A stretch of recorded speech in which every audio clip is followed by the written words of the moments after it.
Coach Cook, I don't know if you know this, but now you and Coach Teague are now the longest tenured coaches in the conference for 3 years. Oh, okay. So, talking to Coach Honeycutt about that the other day. First, talk a little bit about, Bartlett Yancey. Talk about some of the guys you brought with you. Okay, talk about the work you've kind of gone through this summer, get ready for official practice. All right. Yeah, this is my third year at Bartlett Yancey, but I was assistant coach under Coach Lee around 2011 or 12, so about 13-something years ago, wherever. So I was assistant there, and I was blessed in 2023 to get the head job. These gentlemen that were beside me are the sophomores I inherited when I came here, and I'm saying along with the freshmen as well. So I have beside me our quarterback is Keith. I started quarterback, he's on his second year. They got Dayon Johnson that's right beside him. All right, Dayon was a true freshman. When I got there, and then was able to start as a true freshman. Then I got Joshua guy right here. We call him JoJo. Then my man coach to Major Fike. These are the first three right here are seniors. My senior, then along with, of course, my two right there, along with Eric, and then I got Anthony. So my senior group, along with the juniors, my heaviest group. These are guys who have been with me, for the last 3 years, and they've been with part of the BY program the last 4. These gentlemen, not only I got to know them as the athlete part, but most of everyone except, I think, for one, was in my classroom. So they also got to know me as Mr. Cook besides just Coach Cook. So these gentlemen, we gonna build a nice little bond we call the brotherhood. That's the thing when I first got here at BY, I really pushed on that we are a brotherhood, and which we are still is. And that's what we are. You know what I'm saying? I call them, I'm the big brother, along, and then of course they're my little brothers, but we work together. This past summer been, very competitive.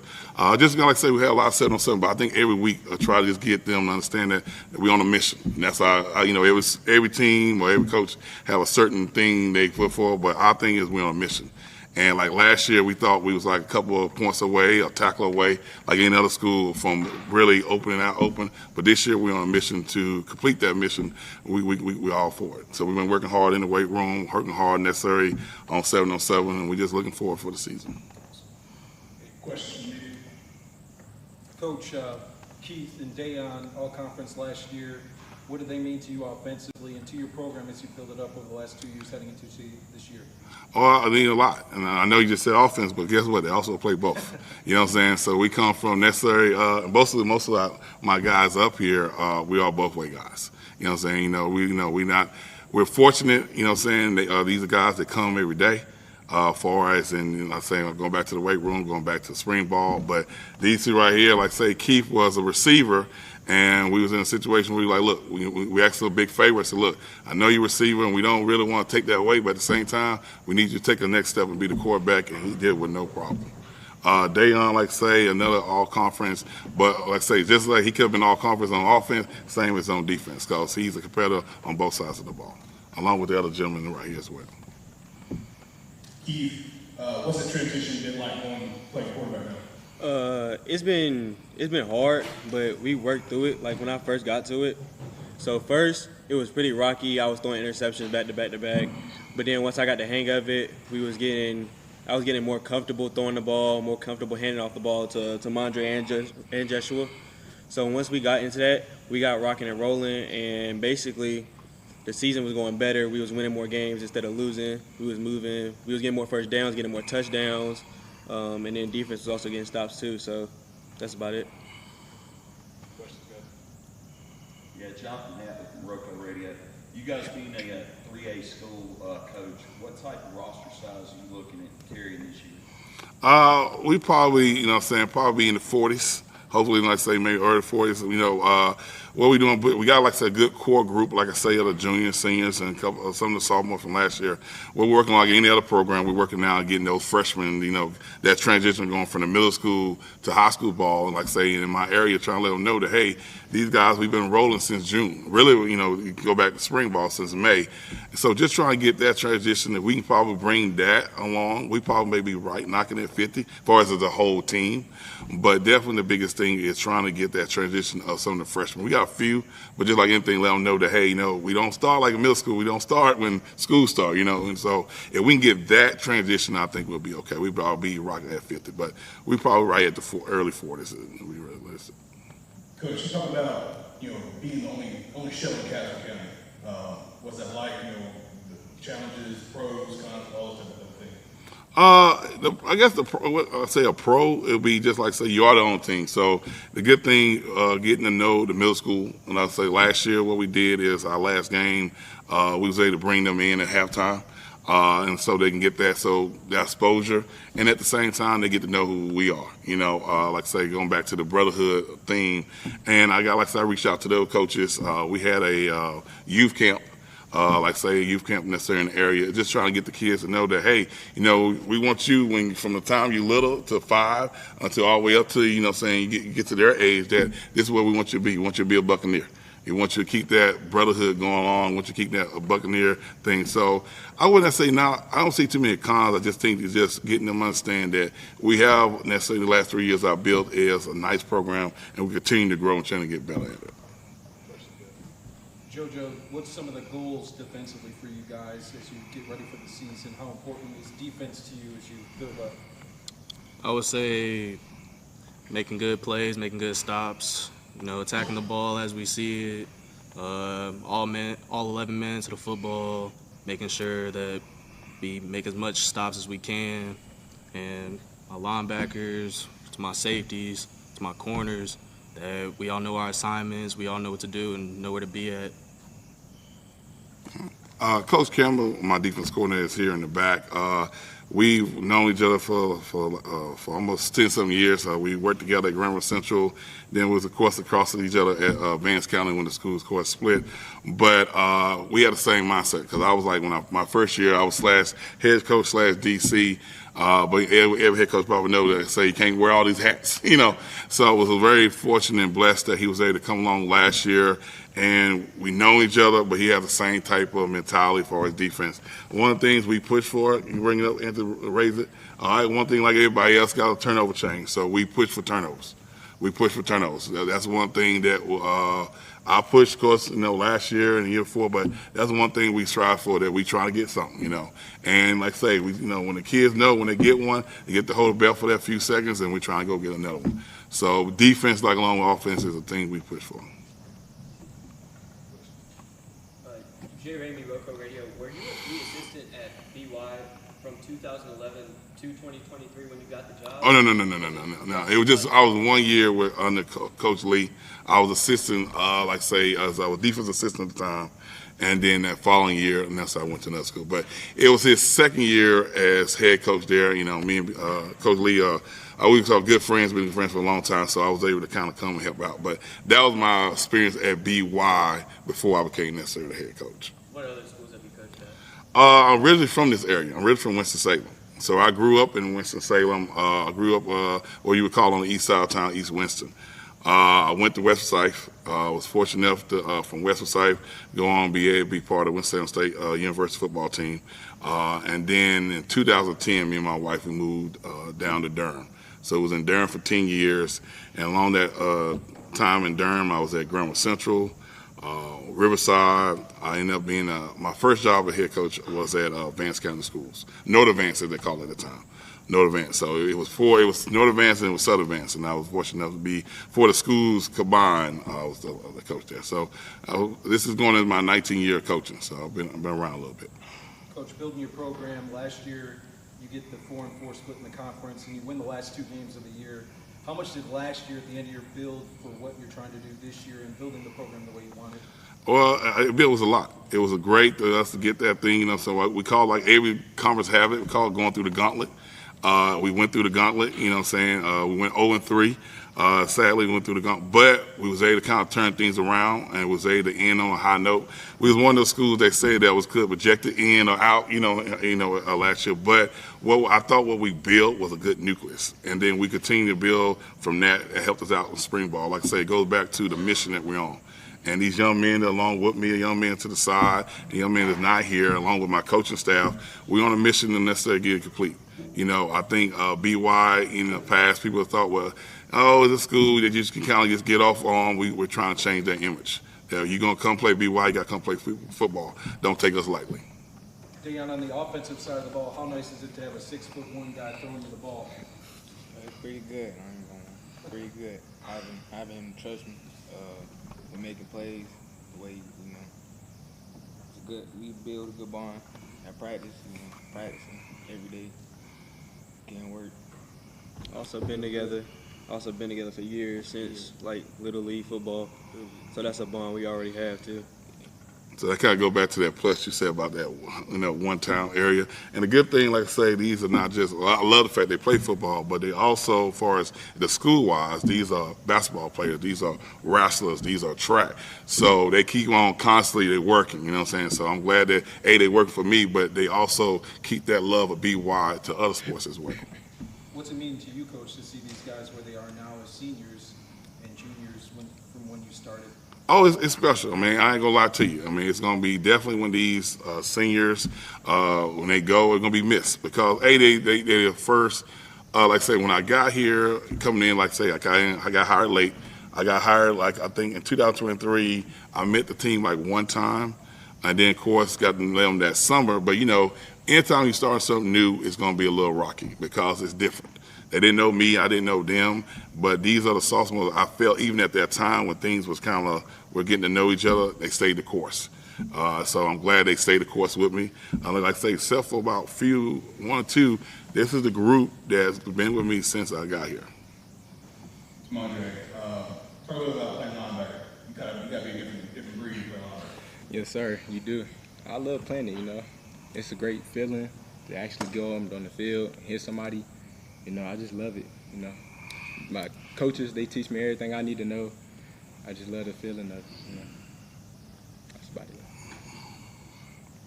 Andre, what's the hardest part about being a linebacker? That's a great question. I ain't gonna lie. Filling up the gap, really. For me, honestly, it's like the open field tackles. I get a little shaky when it comes up to it, but I'm gonna get to it and get right. So,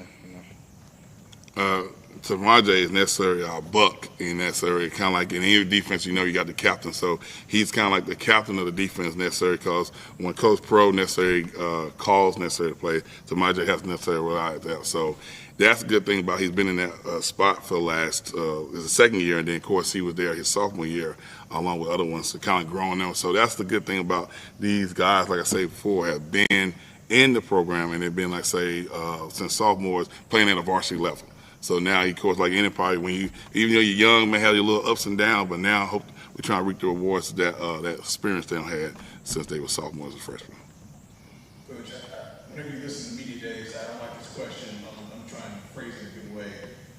What is a successful season for BY? Maybe not record-wise, but what do you see as a coach, your players doing? What do you see as a successful season? Well, successful season, besides, always, like I say, is beyond just football. We all in this room, we know that.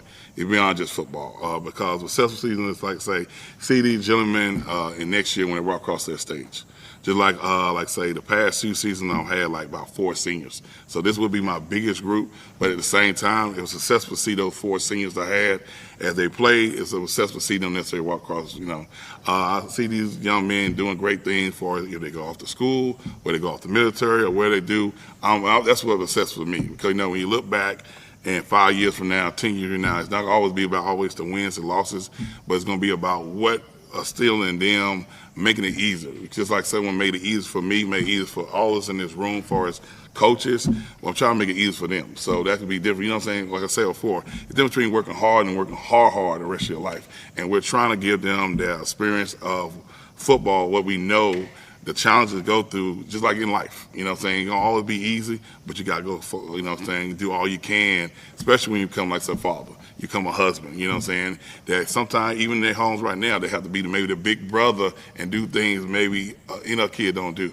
So that's why I say it's a unique bond with these gentlemen because I know their background. I know it's not always easy leaving from work, you know what I'm saying, and working, like I say, working all day, doing what they got to do, and then come to practice. But these are what these gentlemen do. So that's why it's special to see that, as they continue to get better. Coach, 7-on-7s, what in spring would it be thought that you've liked and seen from your guys, and what are some things you need to work on heading into your matchup with Northern Durham? We just been competitive. We mixed up from being teams that are around our same level to teams that were bigger than us. I think the biggest thing we told us is just be competitive. It's 7-on-7.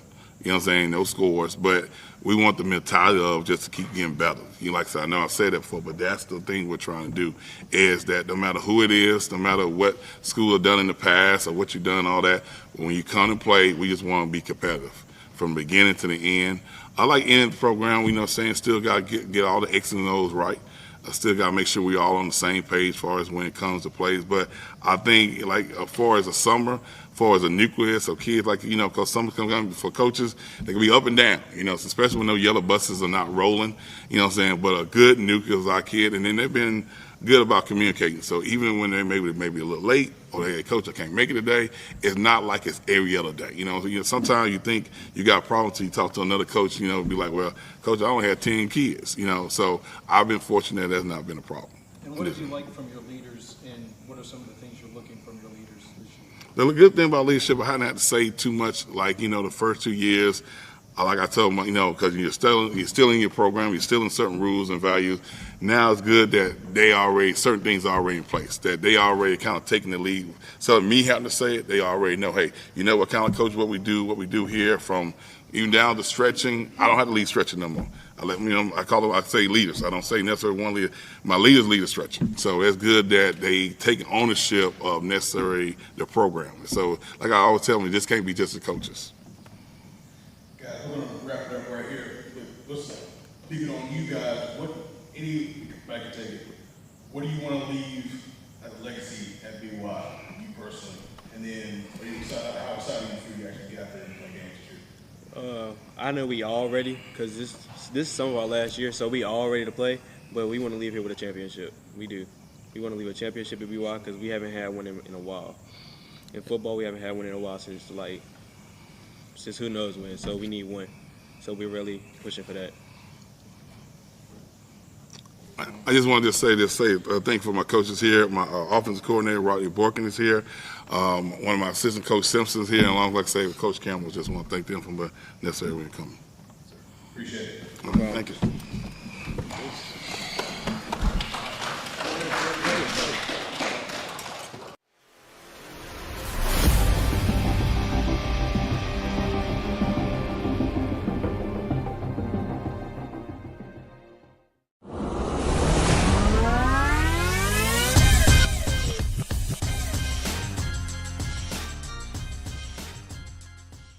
All right, guys, Morehead is up.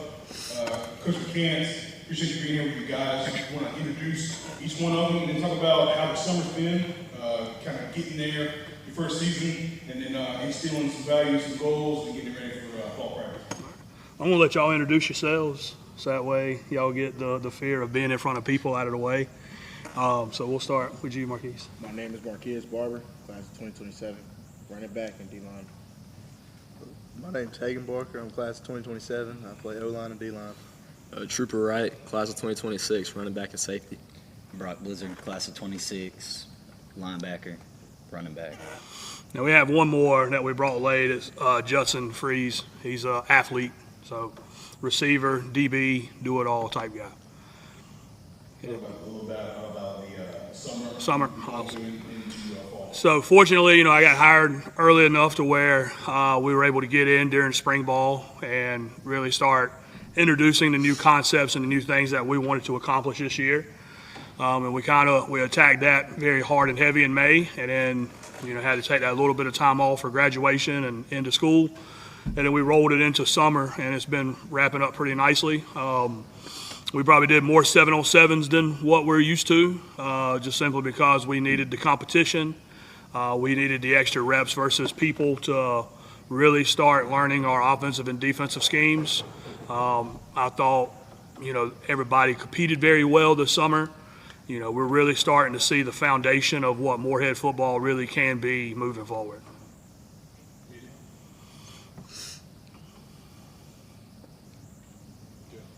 Coach, let's start with your quarterback competition. Have you figured that out, or are you still working through?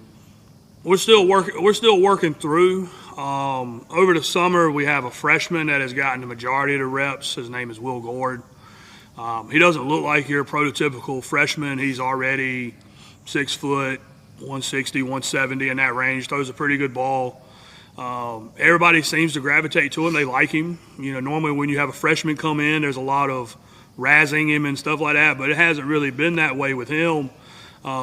He's kind of just naturally stepped into that role. We have some other guys that could potentially push for that spot. Elijah Townsend, somebody that has played quarterback for Morehead in the past. Jose Milner has played quarterback in the past.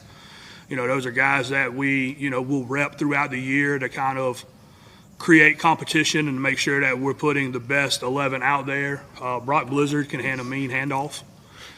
So he's our inside run quarterback. So, if we get in a pinch, you might see Brock Blizzard back there handing the ball off and maybe putting him on a bootleg or something and let him run with it. Because we know he is not going to shy away from contact. So that would be good, in that potential for us. But quarterback competition is still kind of up in the air, but we are leaning more towards playing a freshman this year. Defensively, you guys have some really good pieces, and the team played really well last year. How much has your focus this spring been on offense and just figuring out pieces as the new head coach? We've been trying to figure out pieces on both sides because we are changing the scheme a little bit, going from a four-man front to a odd front, seeing what best fits us and best fits our personnel. We have focused a little bit more offensively, just simply because what we're doing is newer to them. I know when they were freshmen, most of our seniors, when they were freshmen, they did play in kind of a spread zone type system, even though we're more of a gap scheme. A run game wise, we've spent probably more practice time on offense, but that will change come Wednesday because that's when the rubber meets the road, and we got to make sure that we're preparing for the scrimmages and for our first game.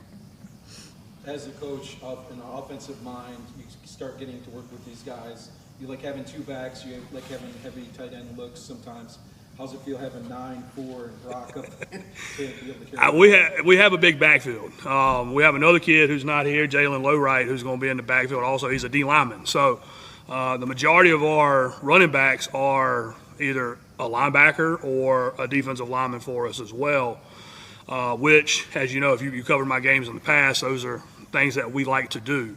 And that's going to be if we are playing the freshman at quarterback, that's going to be his best friend, so to speak, is those big power backs where we can really control the tempo of the game.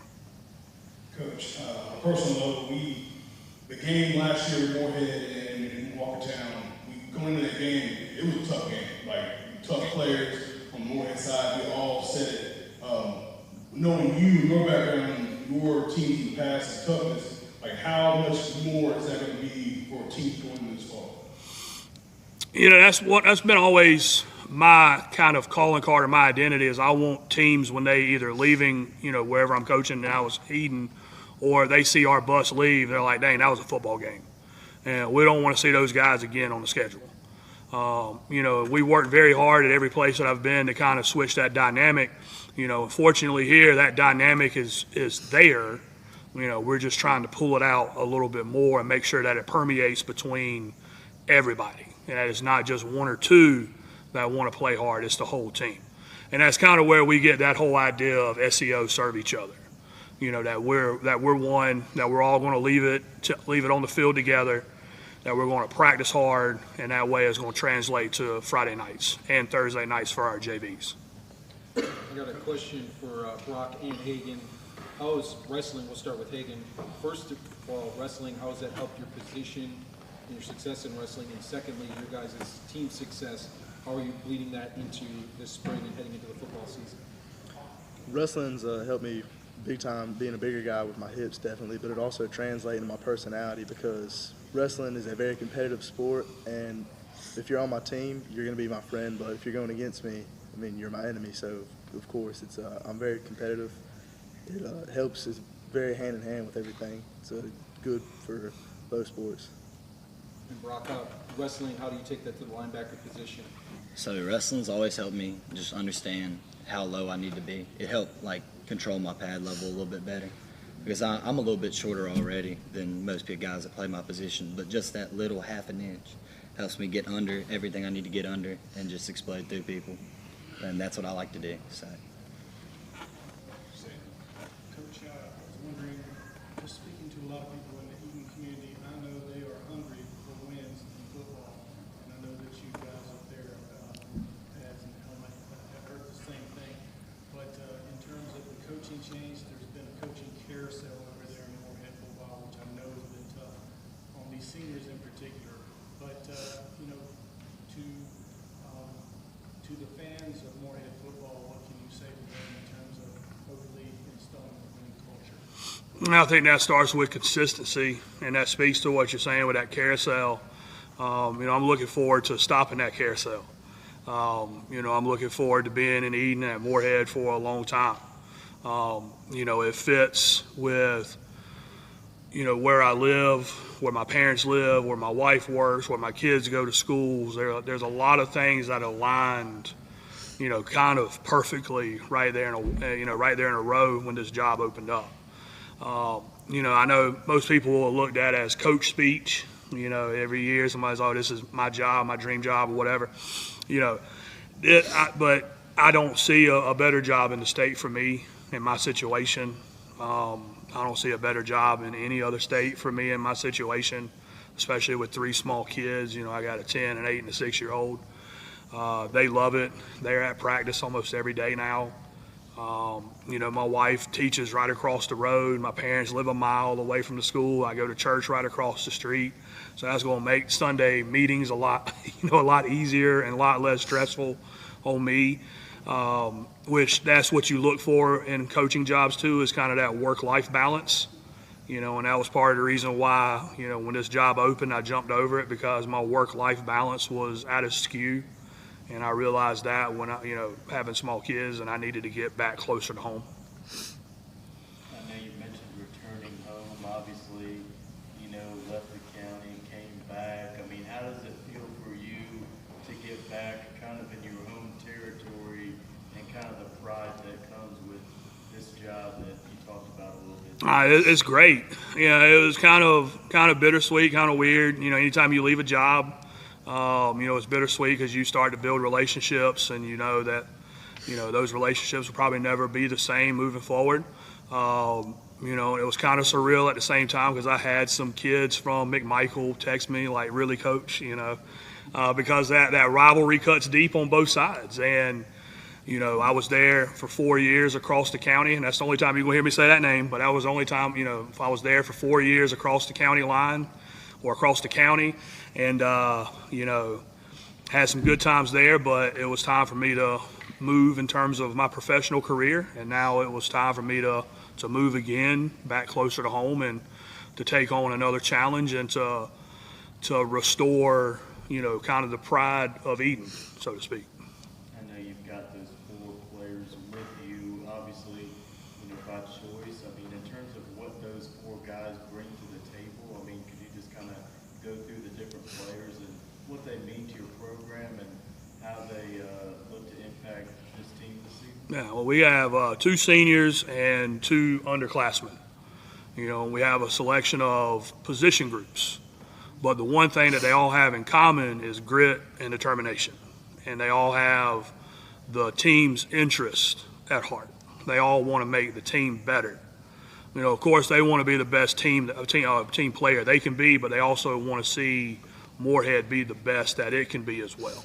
And it's evident by how they practice, and it's evident by how they carry themselves, not only in the practice field, but in the classrooms and in the community as well. This is for your players. Guys, how does it feel now that every one of these county games are also a conference game? You know, this rivalry means a lot more now.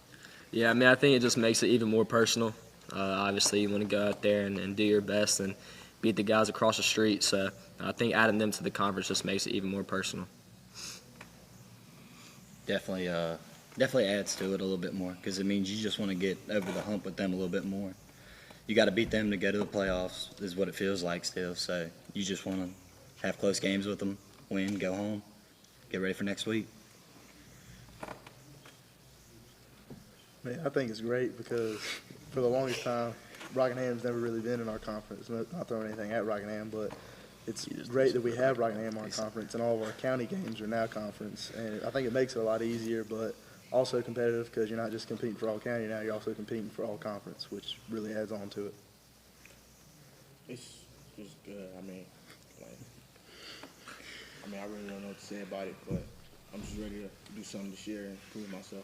Speaking of which, what's it like been playing running back through the spring? And I don't know if you played it before the position, but I don't think you did last year, right? Yes, sir. So what's that experience been like for you? Amazing. I liked it. I've been wanting to play since I was a little kid. And Coach, how did you identify Marquez as somebody that you wanted in the backfield? Well, when we first started spring ball, we do the traditional agility drills and run, L drills, box drills. And he was, really light on his feet, pretty nimble. I knew he had a wrestling background, so I knew he, used to be a bigger guy, and he cut a little bit of weight. And he's, you can see he's got a good frame on him. And, he played D-line, so I knew he had a motor. And, I saw how athletic he looked going through those drills. And, one of the things that I do during spring ball is I let guys go to whatever position that they feel like they want to play. He went to running back, and I thought that was a natural fit for him. Now obviously we do have some kids that go to some positions, and then we help them find their position. But he was one. We said, hey, go to what position you want to go to. He went to running back, and running backs coach and myself, we agreed that he's somebody that could really help us in terms of our scheme. This is for Hagan.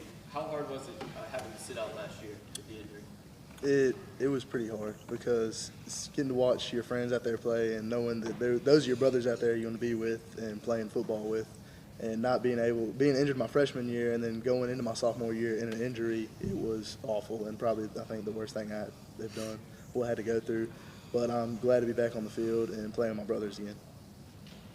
As far as the first year, I can't imagine you could ask for a better senior class to build the foundation block by block. What has the senior class, these two guys in the senior class, meant so far?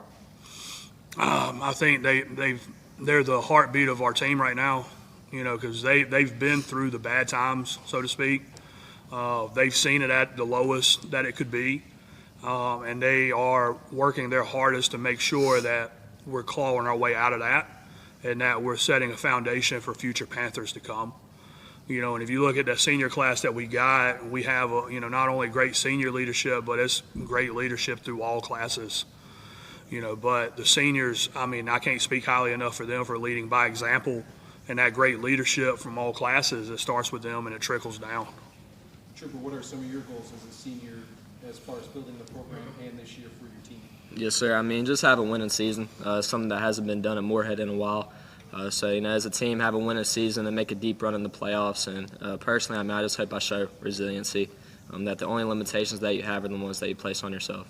And this is for anybody. What has it been like for you guys offensively and defensively with the different coaching staff? How has it felt working with Coach McCants and Coach Greer? Yes, sir. It really hasn't been too hard. They're very open and they're patient teachers. So they understand that we're not going to get it right off the bat, but they've been poised and have helped us stay poised and just learn a lot. So the adjustment hasn't been really too rough. We've been through it for 3 years, so it's nothing new to us.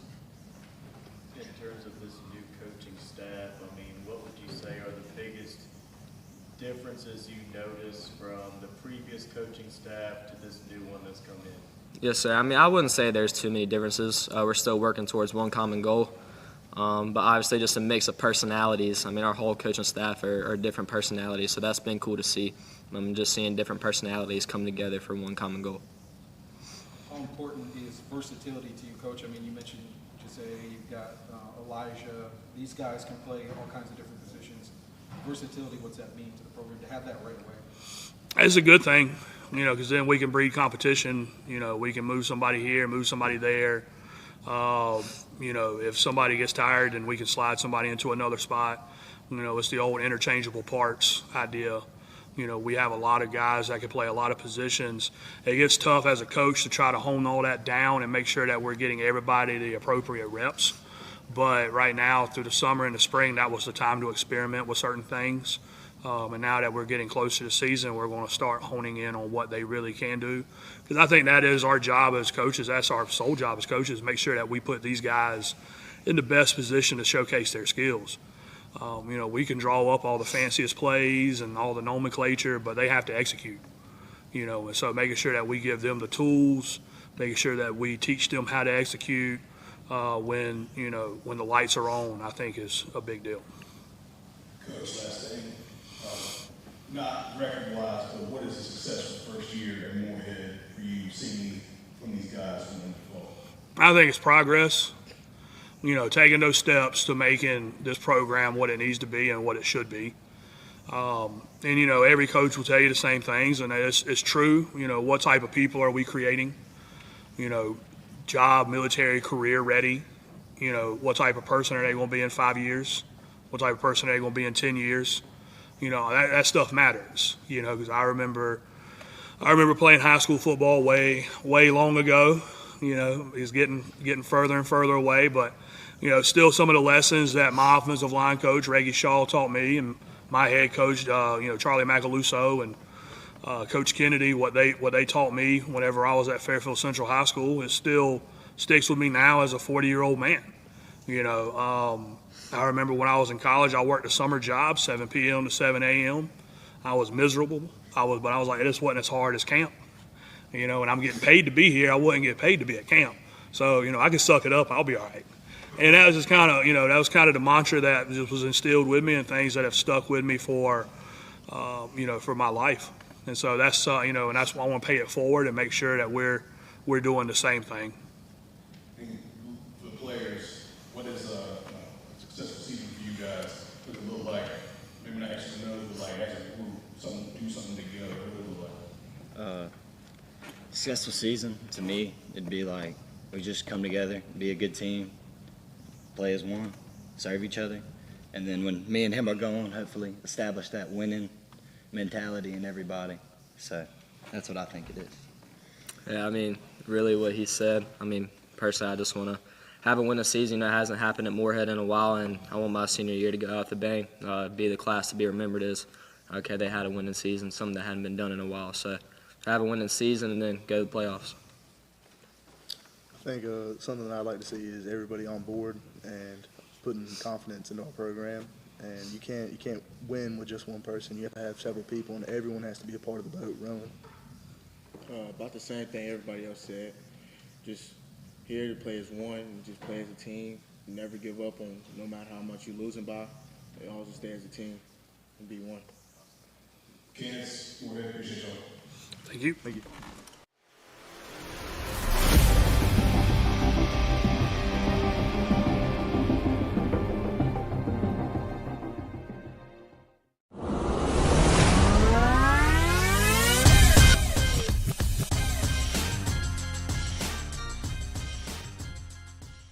Coach, appreciate you being here with you guys. Just want to introduce them, have them introduce themselves, and then how's the summer been going into now fall practice? Yep, down here we have a rising senior running back linebacker Michael Smith, number 17. Right beside me we got number 18 rising junior Cadence Pruitt, and then to my right 0 Kendra Harrison and number 1 Deontay Neal.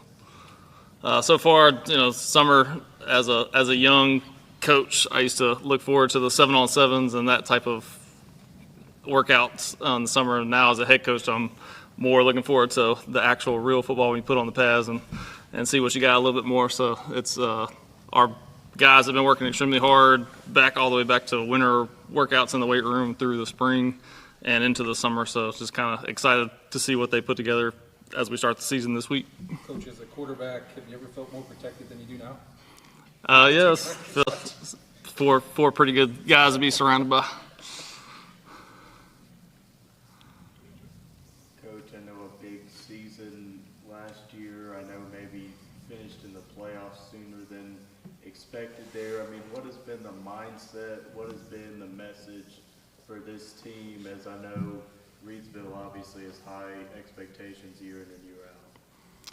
Yeah, the expectations for us, is always to be the best team that we can be, whether that ends in a state championship or, wherever that ends up at. And last year we kind of felt like we fell short, regardless of where we lost, what round it was. We felt like we didn't truly meet the expectations of what we could be, meet our potential, so to say. So potential is a good thing to have, but eventually you gotta actually go out and execute to show what the type of team that you can be. So we're a little disappointed in that last year. We're hoping to kind of turn the tables this year. This is for Deontay and Kendra. Guys, after the playoff loss last year, I've spoken with both of you. You mentioned that was something that you didn't want to experience in basketball, and that was sort of one of the foundations that sort of established your mindset moving forward. Obviously, you accomplished that goal in basketball. How does that roll over to your senior year, and now especially as leaders, to communicate that with the rest of your team on what the ultimate goal is this season? Yeah, man. Well, so I feel like it's very unfortunate that we lost in the second round, but we all got to keep moving forward. Can't really live in the past. But, like me and Deontay said, we held the basketball team to a standard, and that was to, dominate the basketball season. And we just need to really carry over that mentality, that dog mentality. And our leadership is definitely going to be one of the biggest things in the success of our football team this year. So, yeah. For you guys in Michael too, it seems just like yesterday you guys were starting as freshmen. How fast has time gone by for you guys? Man, it didn't flew past. Aldrick Lee, who was a quarterback here, he told us once we get to high school that it's going to go by like this, and he didn't lie. I feel like last year, obviously didn't end how we wanted it to, so that kind of cut our junior season short, but we're coming into this year with a whole new mentality and mindset that every game, every play, we can go out there and fight our butts off. I noticed, Coach, the tag in front of Deontay Neal, wide receiver / defensive back. I know last year he played a lot of quarterback for you. How would you describe the quarterback situation, and are we going to see Deontay Neal at quarterback this year? Yeah, we have a rising sophomore, was our JV quarterback last year, Braxton Johnson. He's been getting the majority of the reps this summer. Just as a freshman last year, everything was completely new, the playbook. Just developing physically as a freshman, that he had a lot of room to get stronger and faster, which he's worked really hard during the offseason to develop there, and in both ways, learning the playbook and getting comfortable with the receivers and the playmakers he has around him. So we're definitely going to see what he has early on. We have 2 tough scrimmages, and then anybody who watched us play last year obviously saw what Deontay could do back there. So I would definitely say that he'll play a couple snaps back there. We'll have at least a package back there for him. We're also going to try to see what Brax can do, and that way we can move Deontay around the field a little bit. Does that open up these 2 guys more defensively too a little bit? Yeah, I think maybe the maddest I've ever seen Deontay is when we told him he wasn't going to go out there that first drive against Western Elements at DB, but then he pretty much played DB pretty much the whole year after that. So regardless of quarterback, receiver, punt return, kick return, whatever it is, he's going to be playing a lot of DB also. Deontay, was it more pressure on you stepping into that QB role? It must have been a great situation stepping in with a guy like Al back there. A record breaker. He's going to be remembered at Reidsville forever, but you had to step kind of into those shoes in some respects. How did that differ from being in the slot position or a DB or a return man? Yeah, like you said, stepping into Al's shoes are big shoes to fill. So, I just came into every game thinking that just be myself, make the right play, make the correct plays, and just be a playmaker. And that's it's not different from slot, making plays, catching the ball, scoring touchdowns. But at quarterback, you got to get everybody else involved, and it's not just you catch him and run. So, knowing what the offensive line does, knowing calls for the offensive line, stuff like that. Okay, so when you're playing DN, you might be opposite of Kendra. Obviously, he takes a lot of attention. But then you see the dude with the long hair, he's going to make plays. He definitely made your statement last year coming out. Talk about what you're looking for this next year and kind of being like a go-to guy for a big program. Oh, yeah. Very much looking forward to it, I've got a lot of trust in my D-line. Our nose tackle, Devontae Campbell, he's definitely a standout player. He'll definitely break out this year, I'm pretty thinking. Jaquez Hines, our D-tackle, he started last year, and he's been developing, busting his butt to get better in the offseason. And, obviously having Dre on there, it's great having 2 guys who obviously is probably going to be taller than your entire D-line or O-line. and you know, we're gonna get back to you. And then quarterback, you know, that's all you're gonna see. Last thing you see. Looking down the line here, you've got two of the biggest recruits in the country here that have been through the rigors and brought a lot of attention to Reidsville, both the gridiron as well as the hardwood. To see that these guys' hard work has paid off to get those Division I offers, has that inspired you fellas? Of course, everyone who likes football wants to like go to the next level. So I feel like seeing those two makes me want to try a little harder in myself to be better as a person and as a football player. Very much in my first coming up freshman and sophomore year, Dre worked with me a lot. He helped me out on both sides, considering we played the same position on both sides of the ball. Anything with defensive end or defensive line, he would really just help me out, especially with the length, the frame. He coached me up on a lot with that, and it actually really much helped out a lot last year. And especially on offensive side too, learning a lot from him, it really definitely helped. Michael, how does it feel to be back after the injury last year, missing at a point where you want to be out there more than anything? How has that fueled you this offseason, and how does it feel to be healthy? That was a big challenge for me to handle because I could have improved some stuff for my team because I know I give it my all every time when I was on that field last season. But this year, I know how to stay healthy now, so I know I'm really eager to finish what I've started in last season.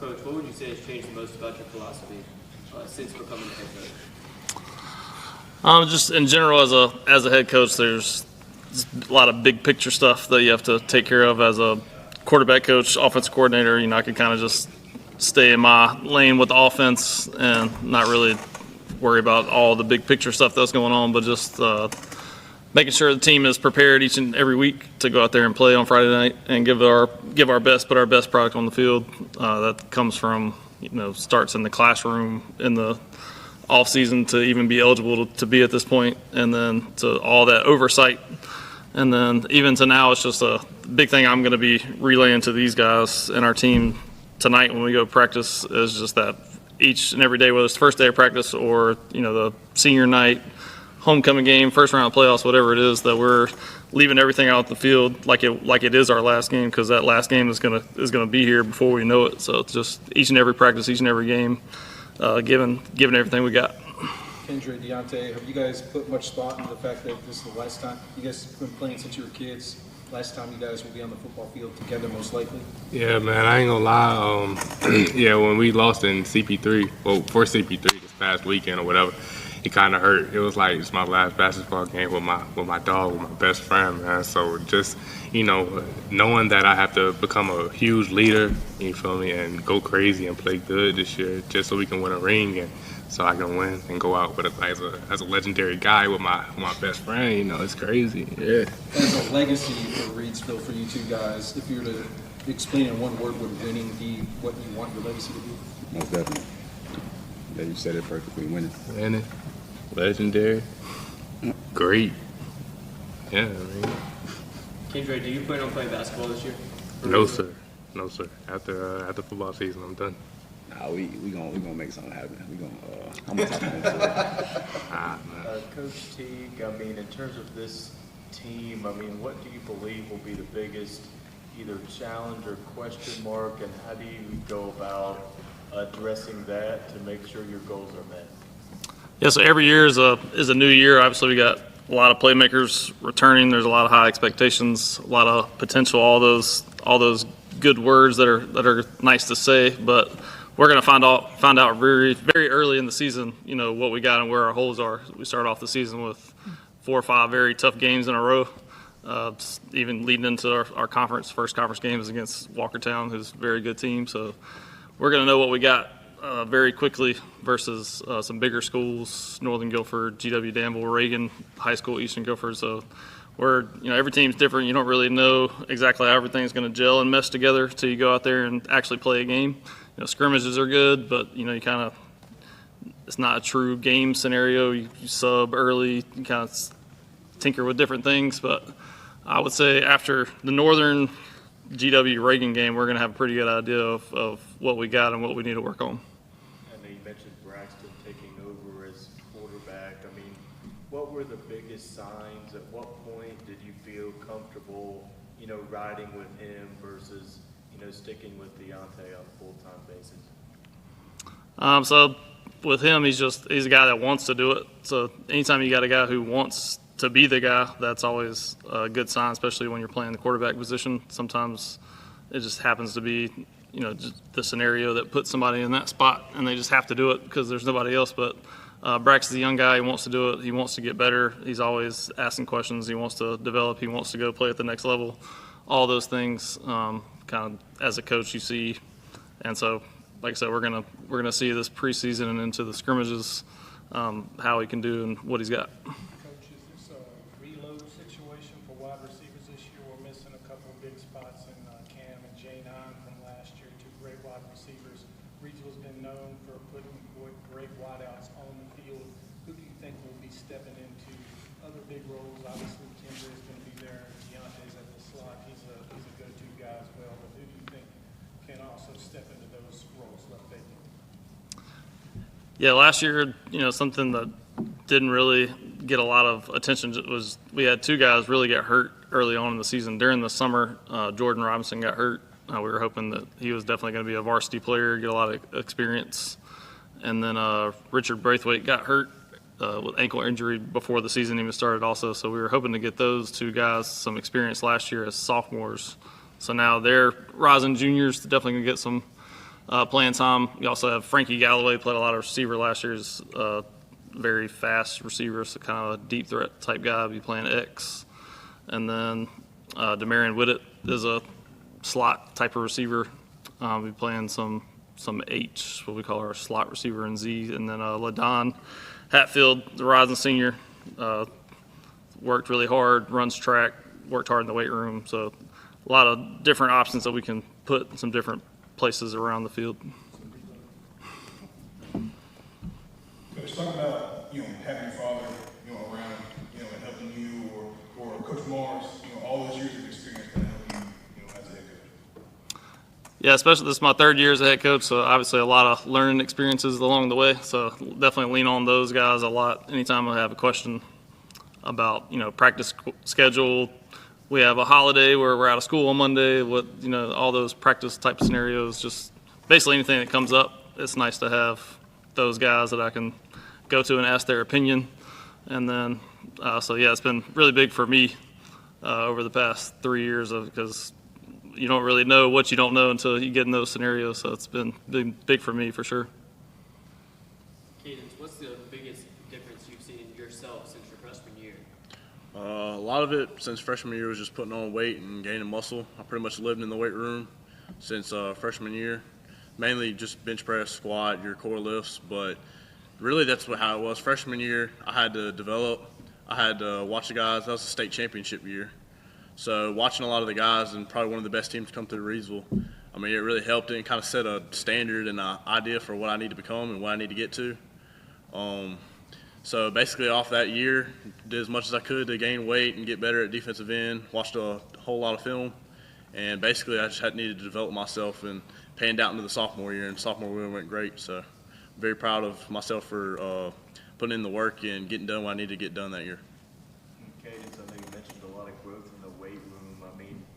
What was your body like at that time as a freshman, and at this point now, what is kind of your height, weight, bench press max, squat max, that sort of thing? Freshman year, I was came off a wrestling season, which is about when spring practice started, and I was wrestling 175 that year. I was 6'3", so I was pretty lengthy coming out, but I was pretty low on weight. So my whole focus that year was being a D lineman. You got to be tall and big. So basically, I had to gain weight from there. I got in the weight room as much as I can. Max I was getting up to was about 205 freshman year. And then coming off in that off season, pretty much all it was lifting. And so sophomore year, about the end of sophomore year, Coach Mars, our defensive coach, got us in the weight room, and really it was a very big focus on getting stronger because a lot of people was thinking Reidsville wasn't tough, which is crazy to me. But So a lot of the guys were getting in the weight room, getting stronger. Got up to about 320, 325 on bench. And now I'm at 6'4", 230 on body weight and height. Lastly, Coach, and any of the guys will answer, what is something you have a message you want to send out to the Rams fans? They expect so much, right? And y'all believe, I'm sure, that you can deliver. Just give a message to all the Rams fans out there. I'll say something. To the Rams fans and everybody that's watching Reidsville football, this is going to be the best team and best season that you ever seen. So it's going to be exciting. Thank you, guys.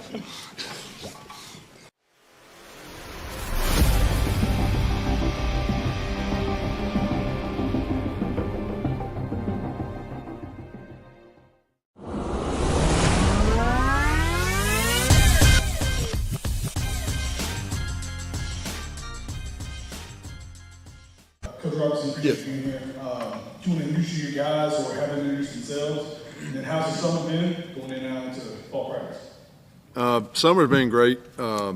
We've had 60 to or so, low 60 guys at most workouts. We had 60 some there this morning, so we've had a good core group that's there most days. And you always have your guys that's on vacation here and there, but we understand that. But it's getting ready to be go time, so we're excited about what we got. We've seen 70 plus guys on our list, so hopefully Wednesday we'll have 70 or so there at practice. But I'll let these guys introduce themselves.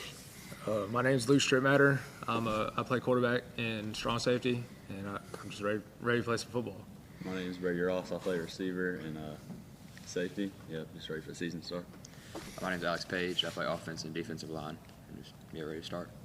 My name is Christian Dela Cruz. I play running back and linebacker. Coach Robertson, what does the quarterback situation look like? Luke's the guy. He's the starter going in, and James Thomas is also playing that role.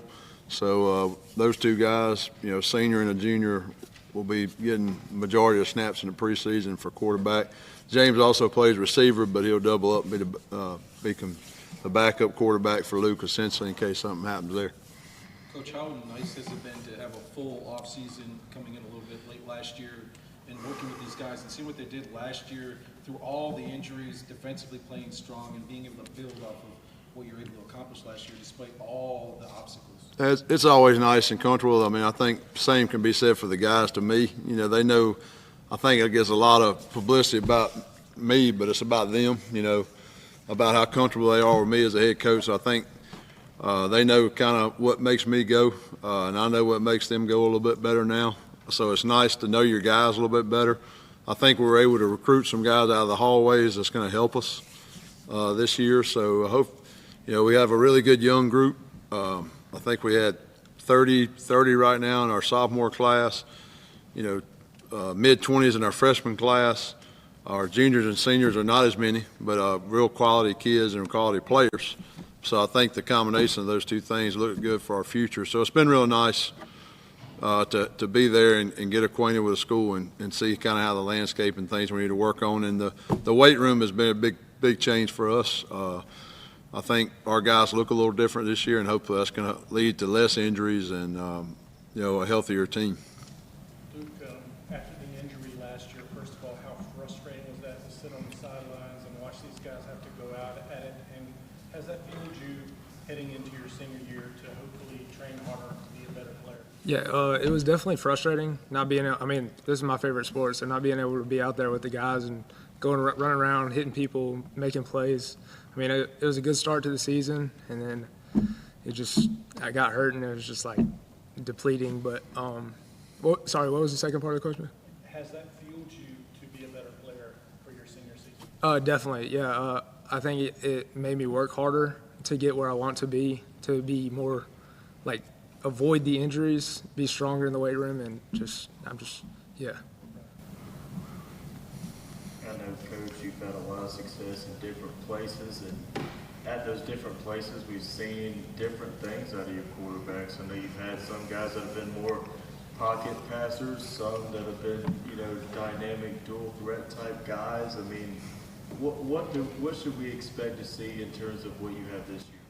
I think Luke specifically, as a dual threat guy. I think he can throw the football and hurt you in that way, and also he has the ability to hurt you with his feet and legs. I think he has a knack of avoiding some people. He's pretty shifty as far as that goes. So he's also smart, savvy football player. So he's kind of a coach on the field, and I've tried to get him to be an extension. We talk about being an extension of me on the field, and I think he does a good job, and the guys really look up to him. So I think dual threat, and I kind of like that. I think when you have a quarterback back there can run, it adds a back in the backfield, so to speak. So I think that makes it hard for defensive coordinators to defend. So we like to have a guy that can run and throw. Coach, I'm wondering now that I think it's, if I'm not mistaken, 1980 maybe the last time Rockingham was in the same conference as Reidsville and Morehead, and I believe it was Madison. They had high school at the time before McMichael, but nevertheless a long time. How does that component change now that you're all part of the same conference? I think it's great for natural rivalries. Obviously, I don't think Rockingham's beat Reidsville probably since '89 or something. So I don't know if you can call it a rivalry when you don't win. You got to win some games. But I do think from a geographical standpoint, it was the right thing to do for this county to be in the same league for McMichael and Morehead and us and Reidsville. It obviously, I think, adds I think gates will be better. People want to come watch, so it obviously helps all of our 4 athletic pros in the county. And then you got Walkertown and Carver as a bordering county essentially. So I think those they come from good, traditionally good programs in football.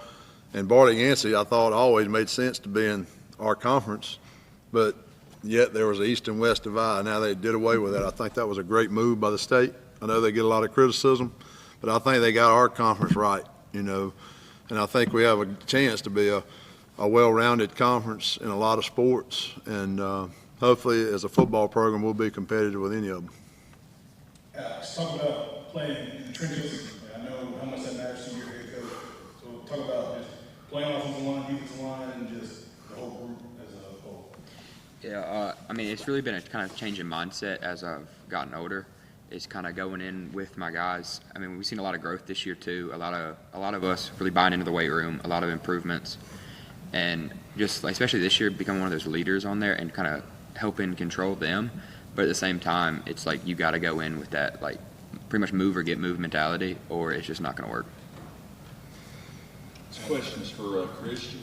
Last year, while covering you guys' games, I kind of called you the linchpin and catalyst in that defense. How do you improve upon that, and how do you kind of help coach your teammates up to help in that aspect? We got to be leaders this year because we had a lot of stuff holding us back. So I think we really improved, and I like coaching the younger guys, like helping them. It's going to be great. And what was the second part?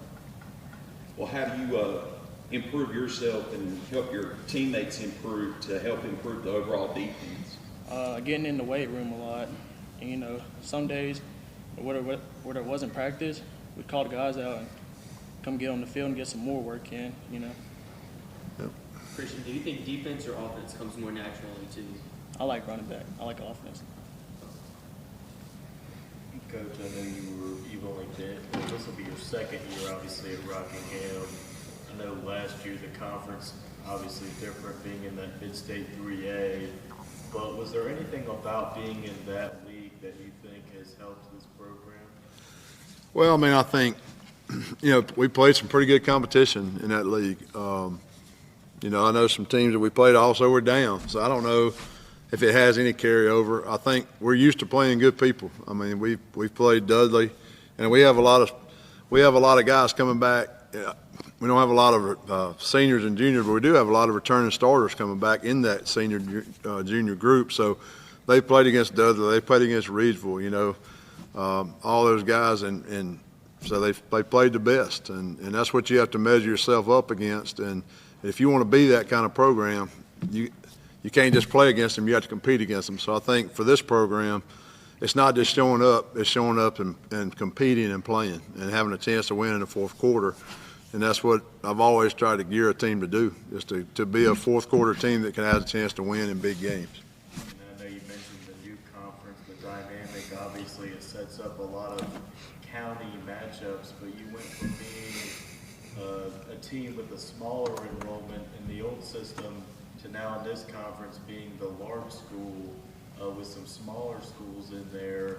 I mean, what do you think, the impact is of that, and maybe what that means in a broader, larger significance? I think it means whatever you want it to mean. I mean, I think, I've coached at all the A's pretty much, and I think A is just a number or a letter.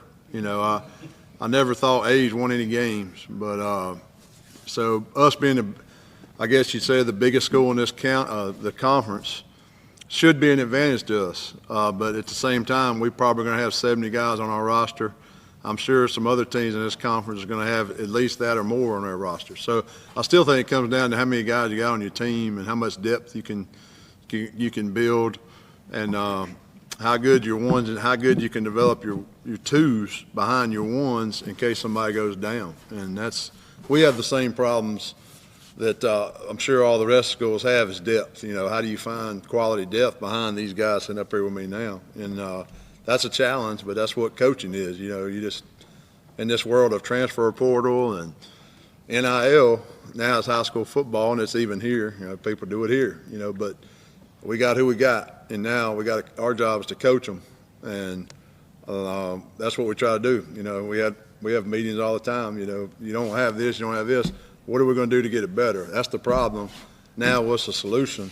And that's what I love about high school football. Everybody gets their guys. Now let's go. Let's coach and let's play. In terms of going from year one to year two, what are maybe the biggest strides you've noticed, since your first year to now going into year two? I mean, I think at practice now, our kids know kind of the expectation of what I want, what our coaches want. Just the simple things of knowing how practices ran. Like today, we had mini camp now for the second year. So mini camp this year was much more seamless than last year. You know where to go. You know who your individual coach is. You know where he's at. You know where he does his drill work. All that thing leads to efficiency, and that's what you're trying to do. Is you're trying to get a lot of work done as efficiently as you can. And I think our program runs much more efficiently now, if I had to put it in one word, so to speak. I know you had, obviously, when you took over at Reidsville, quick success. Eastern Guilford, you had a successful turnaround. Page, you built that thing up. I mean, is there anything from those past experiences that you've utilized at Rockingham? Yeah, I mean, I think the core values of our programs are hard work, and that's going to beat talent, most of the time. Sometimes you run up on a talented team where they're much more talented than you, and it doesn't work out that way, But most time, if you work harder than your opponent and you're well coached and you play harder than that opponent, we talk about playing harder than our opponent, then I think that gives you a best chance to win. That's what our core principles are, your work ethic, how much passion you have for the program. Are you a leader? And are you willing to come to practice what we call work every day? Are you willing to come to work and get after it every day and get better every day? And if that happens, the wins will take care of themselves. Being a good person, being a good student, being good in the community, all those things I think lead to wins. It's not win first and then do the other things later. I don't think you can do it that way. So that's kind of what we've always tried to do. Coach, when watching your team last year, you couldn't question the competitiveness of your guys. Yep. What does that mean to you? Talk a little bit about these guys that are on the table and your team as a whole. Competitive, they're going to leave it out there every time. Yeah, I mean, that's what I love about it. I mean, I love coming to practice every day. And to be honest, last year wasn't as good as it could have been. We could have played harder. We had a few things we didn't have the best leadership last year, just to put it bluntly. And I think this year our leadership's much better. We got guys that love football rather than just do it as a hobby, I think, and they come to practice every day and they want to win. And I think they're willing to do anything it takes to win. And so it's nice. I did look at the film last year and on Saturday mornings and say, kids never quit. And we were in a tough situation where they could have quit. And so I do take pride in that. And that does reflect on me as a head coach, and I tell them that. And we work really hard in practice to make sure that doesn't happen. Brady, one of the most experienced units is the secondary on the team. Talk about playing alongside Luke and the other guys back there in the defensive backfield. Yeah, the defense has definitely been strong ever since I started playing defense sophomore year. It's been strong ever since. So, I mean, defense is great. And for any of you guys on defense, what's it like working with Coach Jebbia and the defensive staff? Coach Jebbia he's great. He's a juggernaut out there. Yeah, he's great. He's a great coach. He knows what he's doing, and he's our defensive coordinator. I mean, Coach G's been doing it for a long time, so he knows what he's doing. You got any questions, you just ask him. He's got you covered. And he's just great. He's a great man. He's nice to everybody. He shows people what to do. He's just a great coach. I know there's a lot of multi-sport athletes up here at this table. Can you guys maybe just touch upon what are the benefits, and is there any downside to that? Because I know sometimes there is overlap. What do you think? The downside has to be time. You don't have much time to work on your other sport, so you're just stuck on that one for the season. You move on. The plus side is you get to experience all the sports and have fun all year. I would definitely say one of the biggest plus sides to playing multiple sports is just staying active, keeping you in shape, whether it's basketball, baseball, track. I mean, you're always running, so just getting stronger, being faster. And then, I mean, there's downsides, just like if I'm playing baseball, I can't be doing football at the same time, so it's just some downsides. Yeah, so especially like a benefit would be, I mean, it gives you that change of pace, but I mean, there's tools from all these other sports like baseball, basketball, track especially. It's like it's going to come over to the other sports that you play. And then the downside, especially like during spring practice, how like baseball was in the playoffs, like we couldn't really participate in the morning. Like Luke and Brady and Alex said, it builds you, and gets you to a higher level. Keep playing. Coach, talk about your non-conference and how you think that's going to prepare you going into this conversation.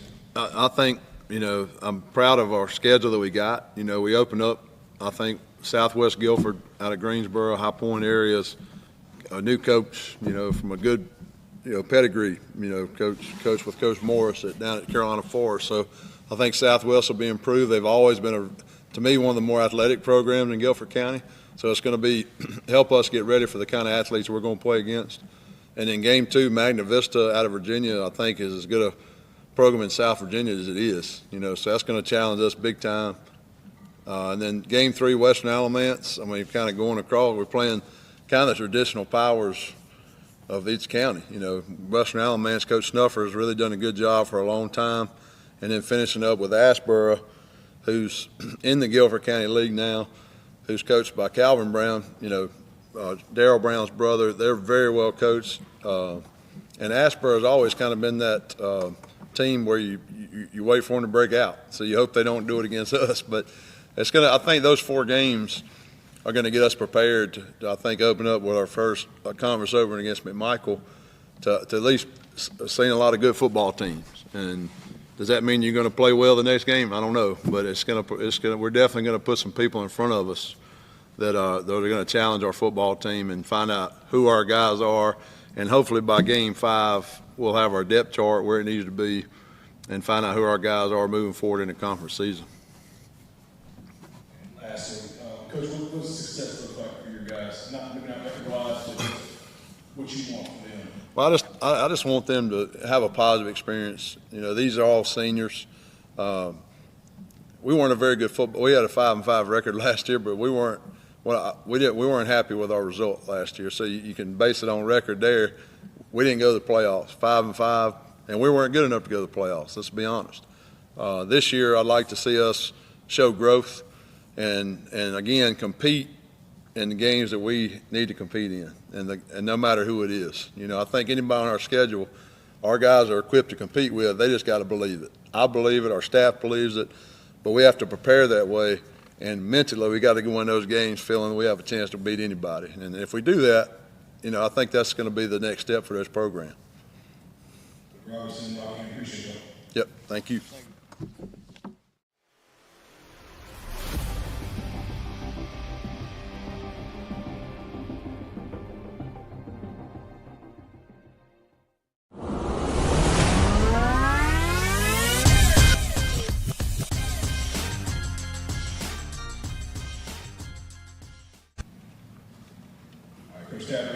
You can introduce your guys or have them do it themselves. How's summer been? 7-on-7s and workouts going into the fall camp. I'll have them introduce themselves first. Let's start over here. My name is Brandon. I play wide receiver and DB. Qatar, I'm the quarterback. My name is Luke Smith. I play middle backer and long snapper. My name is Trenton Leonard. I play wide receiver and safety. So as far as summer, it's been busy. We've put in a lot of work over the summer. Nobody was happy with how things went last year, and so we decided early on, as soon as the season ended, that we were gonna buckle down and get to work. We spent a lot of time throwing the football this summer. We're making a transition to the spread, and we're slinging the ball around, and so that's what we did all summer. I think we faced 19 different teams in 7-on-7. Traveled all over the state to do it. So had a lot of success throwing the ball around over the summer. Guys really bought into what we're doing.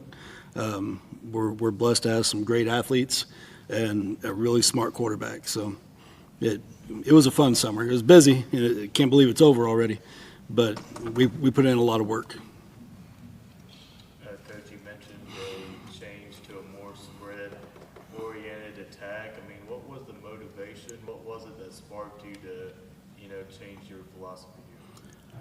Well, I think as a coach, you have to work with what you have, and about midway through the season, I kind of realized last year that I was just being stubborn, and I wanted my stuff to work so bad, and I had to kind of look back and say it's not. We've got to make a change, and then in the off season, you have to do a lot of evaluation, and when you're wrong, you're wrong, and you have to sometimes put on your grown man pants and say, look, I made a mistake last year, and we've got to move forward and make a change and put guys where they're in a position to win. It doesn't matter how bad I want something to work.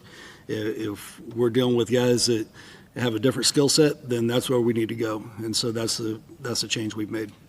How much did it help having Kai, not only him, but so many good skill players with talent, and not just talent catching the ball, but with speed?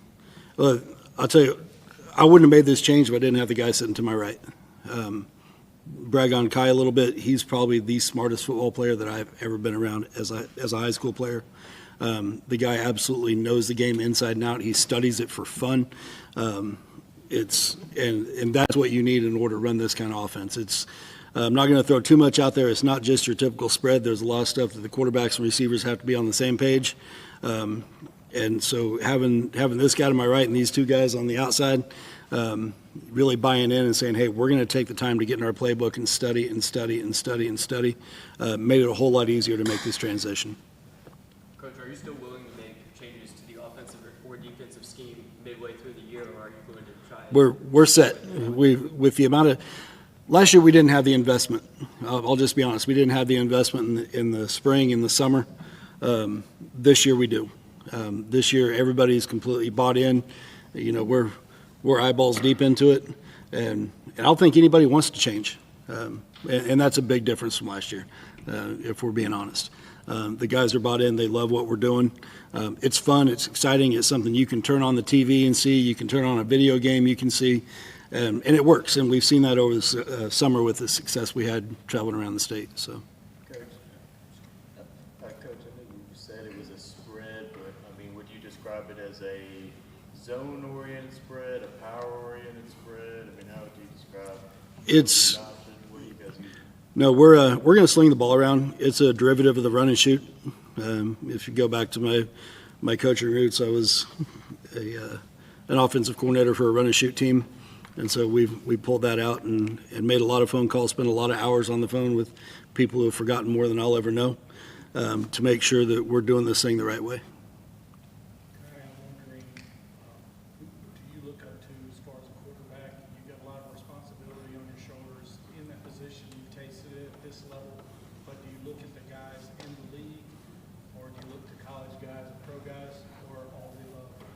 To be honest, I look at the guys from every level. Some guys take the leadership, some type of skill. It's just, the biggest guy I could kind of say would be, I like Justin Herbert a lot. Bigger guy, obviously not me, but very good leader, and that's what I kind of try to pride myself on, as being a great leader. Braden, how this summer, these 7-on-7s and having the success you guys have had offensively, how has that built your guys' chemistry, you, Kai, and everybody that's involved? Man, it's been fun. Like, just going out and competing with teams that are just like a higher A as you, and seeing some guys break out, like Trent, one that's not here, like Keith. Man, they've been putting on a show, and we've been having fun, and we just love the energy in the locker room for sure. For Trenton, what specifically have you been working on? I've been working on spreading the ball out, being able to work on routes, be able to high point the ball, something I wasn't able to really do good last year, and being able to make space for myself and give Kai time and give Kai a good target to throw to. Coach, I know a big part of your struggle last year was lack of size and lack of depth. Has that been addressed? We addressed that in the spring. I was fortunate to have a weight training class. We got all those guys in it. We were block scheduled, so we had an hour and 50 minutes, 5 days a week. I'm sure if every one of these guys was in it, I'm sure if you ask them if we hit it hard, they would all say we did. We were weak last year. There's no way around it. We did not have strength. It wasn't just we didn't have size. We didn't have strength either. I don't think we had anybody that squatted 400 pounds in the program that we put on the field last year. This year we've got multiple guys that are squatting over 400 pounds. We've got guys that are deadlifting, 555. So the work we put into the weight room, and it wasn't always fun. They didn't always enjoy it. But when you have max out day and you see those numbers go up consistently and quickly, it makes it worth it. And it's a different mindset. We don't look like a middle school football team. We look like a high school football team that can go out and compete with anybody you put on our schedule. Coach, we broadcasters love talking about the skill guys and the DBs and stuff like that, but the bread and butter is the offensive line, the defensive line. Talk about what Lucas and Noah and Jeremy at tight end and on the line have meant to the program in their body. Offensive line guys, they're the ones that hit it hardest in the weight room. They knew from experience that they had to put in that work, that they had to get bigger, faster, and stronger, and they have. The biggest change I've seen is just the mentality. We have guys that take pride in playing offensive line now. It's not very often that, most programs you go, the big guys are always wondering, hey, let me catch the rock and do this and do that. Our guys have pride in pushing people around. We have guys that don't want to play defensive line. They enjoy being on the offensive line and being in pass pro, keeping this guy clean and making holes for our big old running back. So this is for everyone. Is there a certain game circled on your calendar that you're looking forward to the most, or are all of them kind of the same? We just kind of approach every opportunity with a chance to get better, and just there's not one game circled. I mean, it's all the games. We didn't have a great last year, so we're trying to really improve on this year and not really circle one game, but go from one game at a time. Say it's really week by week. I would say I know first week's bye week. That's extra a week to get prepared for Wilkes Central. Go out there, do what we need to. I'm really hoping for a better year. I know last year was not what everybody expected, but I definitely think that we can take a step in the right place where we need to go to make this a better year for our 2025 seniors and especially underclassmen to look up to us and get ready for the the next years they got. Coach, give us your thoughts on having that bye week in week one. What's the advantage to that? I love it. I think last year we learned a lot last year, and one of the things we learned last year is that bye week in the middle of the season is not a good thing for everybody. It didn't work well for us. We kind of lost focus, and it was hard to get back on track after that. We had the opportunity to kind of get a non-conference game during our bye week. Southwest Randolph, their bye week matched up with ours, and so we decided to play Southwest Randolph after we play Rockingham, and that worked. And that gives us a week to get better in preparation for the season. As a coach, one thing I've always recognized is that first game comes up really quick. So to have your bye week one, that gives us another week to get better while we're still in that mindset of, hey, we're in camp, we're here to get better, we're going to put in the work, we don't have games to play yet, let's take that extra week. And it gets, especially with making all the changes that we're making, That gives us a chance to stay locked in. And then once the season starts, it's just who's the next one up. You know, we play one game, we turn the page, we go to the next one, and once you get that rhythm going, you don't have to worry about that bye week in the middle of it, messing everything up, and now you got to get back to that game week mentality. From the time we start until the time we're done in the playoffs, we're game week mentality every week. Coach, I'll start with you, and any player is willing to can answer this too, but we talked about a lot of the physical changes that happened, but mentally for your team's program, what had to change this offseason after last season, and what change did take place? Explain it for us. Well, we got to know each other. You know, coming in as a kind of a different type guy than what they were used to. There was some pushback, and they got to know me, and I got to know them, and you know, they understand what I'm expecting, and I got to understand, you know, how to relate to them. You know, coaching's a weird job because there's no one way you can do it and be successful. Almost any other job you do, you learn how to do something, you do it that way every time, no matter where you go, and you can be good at it. Coaching is completely different. Every group of kids you have from year to year, they're going to be different. I have to understand what makes this guy tick. I have to understand what makes this. How do I get to Braden over there? I mean, you have to figure that out, and it's hard to do that in a couple months. Now, in a year and a couple months, you can do that. Braden and I butted heads. I think we both agree to that. We butted heads last year. This year, not so much. He knows exactly what I expect. I know how I need to approach him to get what he needs to do, and that goes across the board with everybody on our team. We've kind of built those relationships, and we've become tighter with each other too. We've understood that it is a kind of, when you're at McMichael football, it's kind of you against the world, and we've embraced that. We don't need all the outside noise. We're going to take care of what we need to take care of in-house, and when things are rolling, when people want to jump on board, we'll open our arms, we'll take them in. But for right now, you know, we are who we are, and we're us. So that was the biggest mindset change is just understanding what's expected and buying in. And these guys should take all the credit for that. There's nothing you can do as a coach to make your guys buy in. It's something they have to do on their time. Coach, and this could make you think a little bit, but do you happen to know how many starters you return on each side of the ball? Most of them. I think we have 4 didn't return. I think we have 8 starters coming back on defense and 8 or 9 on offense. So as far as starters in production, we didn't really lose a lot from last year. We had a lot of things happen last year. I think if you followed us around with a camera and tried to make a documentary, everybody would say it was fake. We had a lot happen. We had a lot of guys have to play in different positions. That's going to pay off this year, where we got a lot of guys on the field to do a lot of things, and they're ready.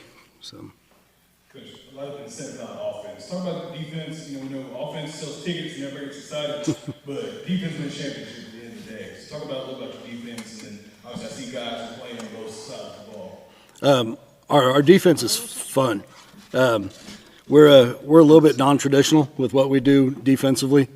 We're more of a bear front type team. You don't see it too often, and so it makes your job. I came to it from being an offensive coach. There was a team that we played every year that ran that bear front, and I hated life for that week. And I said, if I ever get the chance, I'm going to run that bear front, just because zone it's hard to run, gaps it's hard to run. It's hard to run anything against it. You have to change things up and go ahead. Change something up for 1 week. We're going to do what we do. I feel like that gives us an advantage. It also frees us up personnel-wise. We don't have a lot of big body guys. We don't have them walking the hallways. What we do have are a lot of athletes. And so let's put more athletes on the field and allow them to run around in space. Our guys have done a great job of understanding that the days of playing defense where it's just see ball, get ball, those days are over. That defense, you have to be a smart football player. You have to be disciplined. You don't have to make the play. You have to make your play. And we stress that over and over and over. And it's very easy to make the play without making the tackle. If you make the play, that means someone else makes a tackle, and these guys have gotten to be very unselfish. They're not worried about who gets credit for the tackle or who gets credit for the sack. They know that it's 11 guys working together, and if everybody does their job, then we as a group share in that success. How much does it help having Braden and Trent and Nate in that secondary? A lot. I mean, we've got guys in the second. Don't forget Jaquise, Ty McFadden, Jayon Moore. I mean, I can just keep throwing names out there because I feel like that's what we can do in the defensive backfield is just keep throwing guys out there. They've done a great job, guys. We had a lot of success in 7-on-7 with our DBs. What most people probably didn't realize is we were playing a version of cover 0 in 7-on-7. So we weren't one of those teams that went out there and we drew up stuff in the dirt just for 7-on-7. We ran our stuff, and we're gonna keep the box free so that if we want to send as many as we can, we can. We've got cover 0 behind it, and we did well. And that tells you about a lot of the quality that we have in our defensive backfield. That in a 7-on-7 passing league, you can play a version of cover 0 and still lock people down. We feel pretty good about our secondary and just the number of guys that we can rotate in there and not lose production. And lastly, what does success look like for your guys, maybe not record-wise, but just an improvement from last year?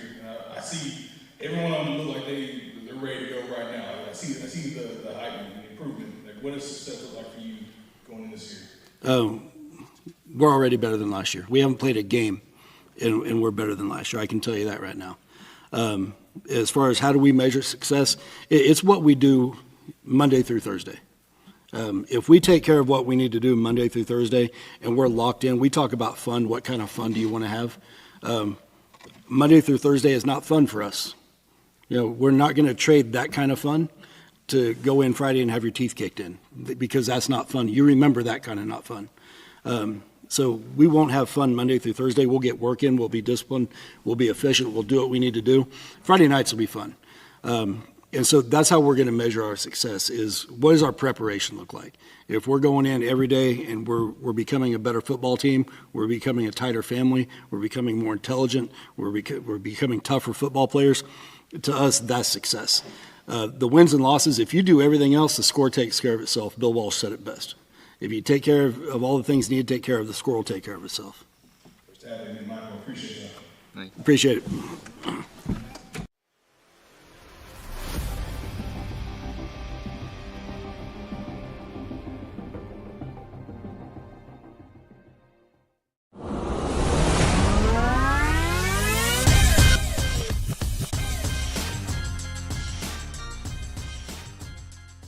Coach Holmes, appreciate you being here. If you want to have you guys introduce yourselves and then talk about how the summer's been, now lead into fall camp.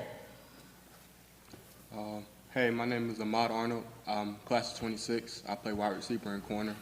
And this summer, it's been really, we've been really consistent this summer. Like the people that have been coming, they've been coming and they've been putting in, consistent effort. And they've been putting in hard work. I'm Quentin Stone. I play quarterback and DB. Class 2026. I say this summer we've got improved. Mentally, we're focused. Physically, we've been pounding that weight room consistently. My name is Derek Reed. I play wide receiver and safety, class of 26. I say we've put in a lot of work in on and off the field, mentally and physically, and it's just been a lot of hard work being put into everything. My name is Jaden Goss-Hughes, class 2026. I play running back and linebacker. Good thing about summer, we just been putting work in the weight room and on the field, just trying to get that bond together as teammates. For real. Could you comment about? Overall, the summer's been great. It's been great. Nobody wants to work out in the summer. It's 95 degrees. It's hot. Everybody wants to get a job, but the kids have bought in. They know what it's going to take to be competitive, to go out there and compete. And they've been showing up and working out and getting the job done. I'm just impressed of the things they've been doing and how we've been pushing them. And, that's what it's going to take. A lot of times you can't see the fruit of your labor to the end of the season, but the guys know these are senior guys, they're gonna lead us, they're gonna lead this team. So I'm very happy for what I've seen and what we're about to do. Coach, in 2 possession games, your team was 4-2. Why do you think that is, and do you think it will carry over to this year, being able to win those close ones? When you get down to it, you got to put these kids in the situations.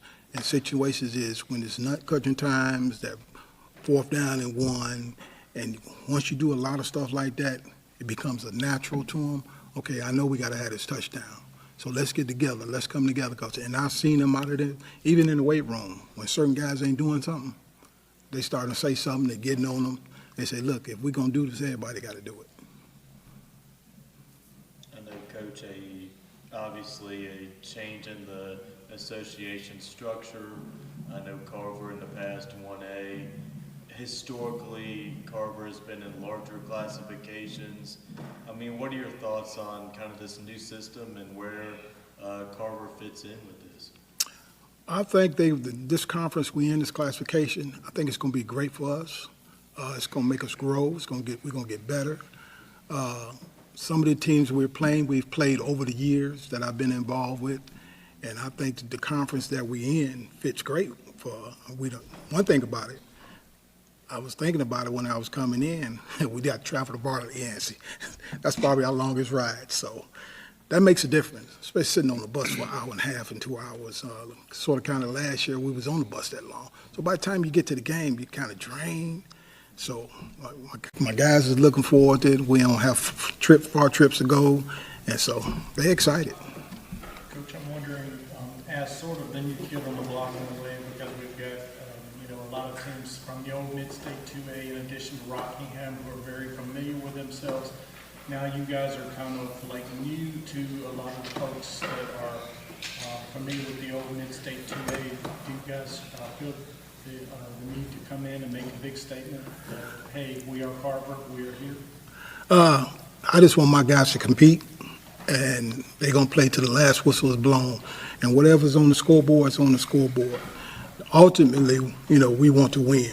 But learn something from every game, every possession you're out there. And after it's all over, shake hands. And then we'll go back, we'll reevaluate, and we'll move on. But get some out of it. Just don't, used to seeing at times, you get down. You got another game. Let's get better at it. And so that's what it's about, just competing, going out there, don't stop, don't get upset, don't worry about the referees, they're going to make the calls, but you got to keep playing. So I'm excited about that, and I've seen the mindset in these 4 right here. For the coach and the players, with coming into this new situation, not having any real established rivalries, and the rest of the conference is already fairly familiar with each other and have those established, do you see that as an advantage, disadvantage? It's probably going to be, it's not, I would say an advantage because they don't know us and we don't know them. So the disadvantage is we got to learn them, they got to learn us. So, I don't have no problems with them. I just know myself over the years, I was part of a conference that Rockingham was in Morehead. So I've been around to know, playing in those teams back in 5, 10, 15 years ago in that conference. So I'm kind of familiar with it. Just got to get them familiar with it. But it don't matter who you line down against, you still got to play between the lines. Right. Do you still plan on being a run-focused team? Or do you think we're gonna spread the ball out. If that's right, we're gonna spread it out. We're gonna run it a lot. It just depends on geared towards who you play. So, to piggyback off of what Coach said about the previous question about the rivalries, my whole team, we all come to play, and just because we don't have a rivalry, I'm here to make a rivalry. So that's how I'm coming this year. This question's for DJ or Ahmad, or both. What's it like playing with Quentin at quarterback? What's he mean to your program, and what's he mean to you guys? I feel like the most effective part of it is just the chemistry. I feel like the connection between the quarterback and the receiver is the most important thing. Like being able to go to your quarterback and have a conversation, without outbursts and stuff like that. Whether you mess up or you don't mess up, or just something goes wrong, that makes it a lot easier. And then on top of that, at the end of the day, like, it's still 11 on 11. So, I mean, if one spot we're not clicking, like, you know, we got to find out what's wrong and, you know, distribute all the bad out of it and try to get some good out of it. So I like how approachable he is. Coach, talk about your non-conference and how you think that prepare you going into this conference. Non-conference games, got a couple of tough games, and that's going to prepare them mentally and physically because they're going to be going against some kids probably a little bit larger, a little bit more talented maybe. But one thing I want them to learn from it, don't quit. Keep going, don't stop, play to the end of the game. And I think they're ready for it. They did have some experience last year with playing some schools, bigger schools, and they were very successful at it. So I think, you know, the non-conference is really going to get us ready for the conference. For any of you players, there's a long-standing, strong tradition at Carver. What's it mean to wear the yellow jacket on your helmet? It means a lot because of how much where the school has come from and how long it's been here. It means like the world to us to wear, to be a yellow jacket. To me, just like how they went 16-0, when was that, 1983? 93, 98. 98. I'm trying to work as hard as to get there this year. So I just got something. We all got something to prove this year to everybody, because everybody looked down on us. So. I definitely agree with Quentin just said. You know, I've heard about Carver being that type of school where their football team was just that dominant when I was a child. So I dreamed of coming here to play and dominate, you know, other teams and win football games. Coach Holmes, in terms of from last year to this year, what do you believe are the biggest strides this team has made, biggest improvements you've noticed? They're willing to put in the work. Like I said, these kids have showed up and came in the weight room, pushed that weight, showed up, pushed that weight. Anything I ask them to do, they do it. If it's clean up the locker room, they do it. No questions asked. They're not talking back. They doing what I'm asking them to do. So I'm just excited, man, because that's the process. And when they getting that done, I know when we get on the field, there won't be no issues. Coach, what do you believe will be the biggest challenges facing this team, and how do you look to overcome those potential challenges? With our numbers, I just hope being healthy. You got to stay healthy because this is a long season. So we, my coaching staff and I, we're putting our heads together, trying to put certain packages together to keep our kids healthy because I got a lot of kids going both ways, playing both sides of the ball. So, you know, if we can take a kid out of there and put another kid at, that's going to help us. So that's what we've been doing. We just need to stay healthy. I don't know if you know this off the top of your head, but do you know how many guys are on your roster and how many guys are looking to start on both sides of the ball?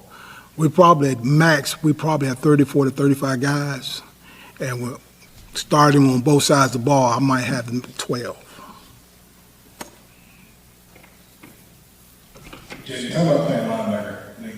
Playing on defense, you got to be a different breed. You know, it's really fun. Like, you know, the hitting people is very fun. You know, just coming downhill, just analyzing the field, knowing how to play football. It's very fun. Coach, what does Jaden mean to your defense? I mean, he's one of your leading tacklers returning. He's a sort of kind of, you know, you say somebody your bulldog, or you got to have him. He's a north-south guy. He's going to come downhill. He's going to hit you. And when he run the ball, that's the way he plays defense. He's going to try to run you over. So I got to have him in there. He means a lot to this defense and the offense. So he's one of the guys we really dependent on strongly. Quentin, what do you think your strong suits are as a quarterback? Do you feel like you're a better passing football, running football, or do you feel like you're one of those slash guys? I feel like I could do it all because I've been passing since AYFL, younger days. I would say my most skilled position-wise is my footwork. That's what I would say. You up? I know, DJ, you've had accomplished time on the track. In terms of going from track to football, what are the biggest things that you take from the track that help you as a football player? I would say just the technique of running, because you have to have not a certain technique, but you have to really good technique to switch from the surfaces from the track to the football field.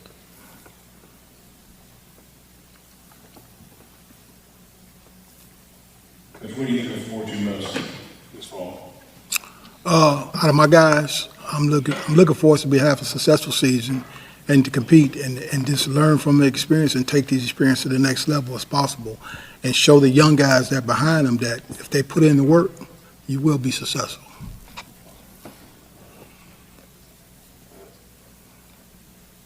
Coach, what does success look like outside of record-wise?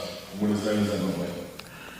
Look, what success looks like for me is when I show up for school and I come to practice, these guys are looking at me, they're looking for leadership. But when I pull up, the stuff that we put in place during the summer, they're already doing. You ain't got to tell them what to do. They already know what they need to be doing. So I believe in them all so wholeheartedly. I ain't got to tell them, okay, at 9 o'clock, what y'all supposed to be doing? They already doing it. It ain't 9:01, 9:10, they doing it. When I show up, so it's done. So I'm impressed by that. I'm impressed by their leadership, their guidance, and what they're doing out there on the field, especially in the classroom. Because all these guys are they honor roll students. Coach Holmes, Carver, appreciate y'all. Thank you.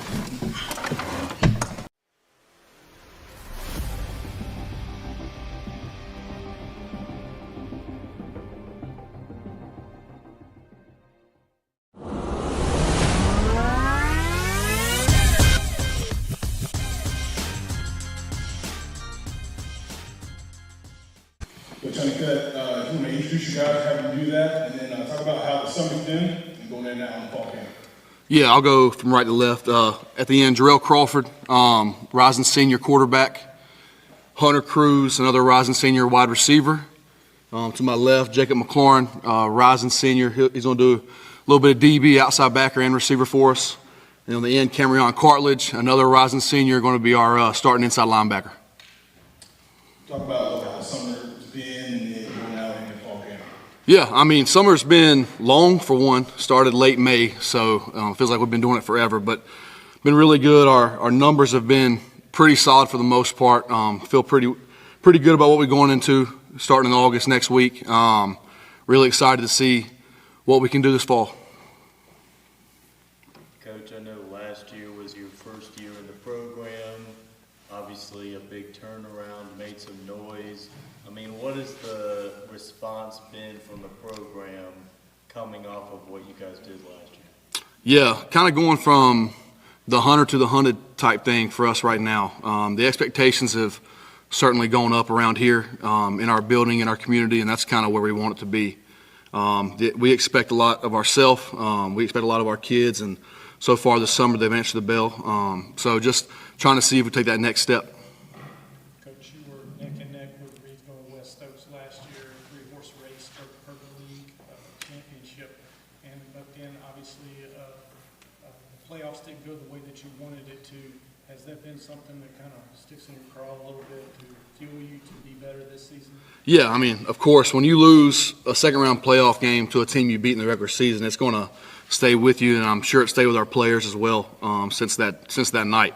We had more emotion on that bus after the game from our seniors, but also from the guys we got coming back, that you could tell it didn't sit right with them how that game ended.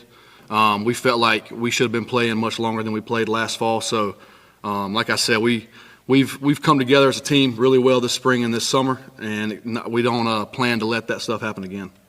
Coach, there's no running back, receiver, quarterback that wants to see Cam Cartledge coming, or if they're heading towards him. What's that mean to you? What does he mean to your program, and just talk about what you've seen from him? Yeah, I mean, it's always a blessing when the defensive player of the year in the conference gets to come back and play another year. That's something that we don't take lightly here, that we know that we have a 225-pound inside linebacker that no one's going to want to run after. And having that guy on your defense that knows everything we're doing defensively, can get people set up in the right spots, yeah, definitely blessed to have him back on our side.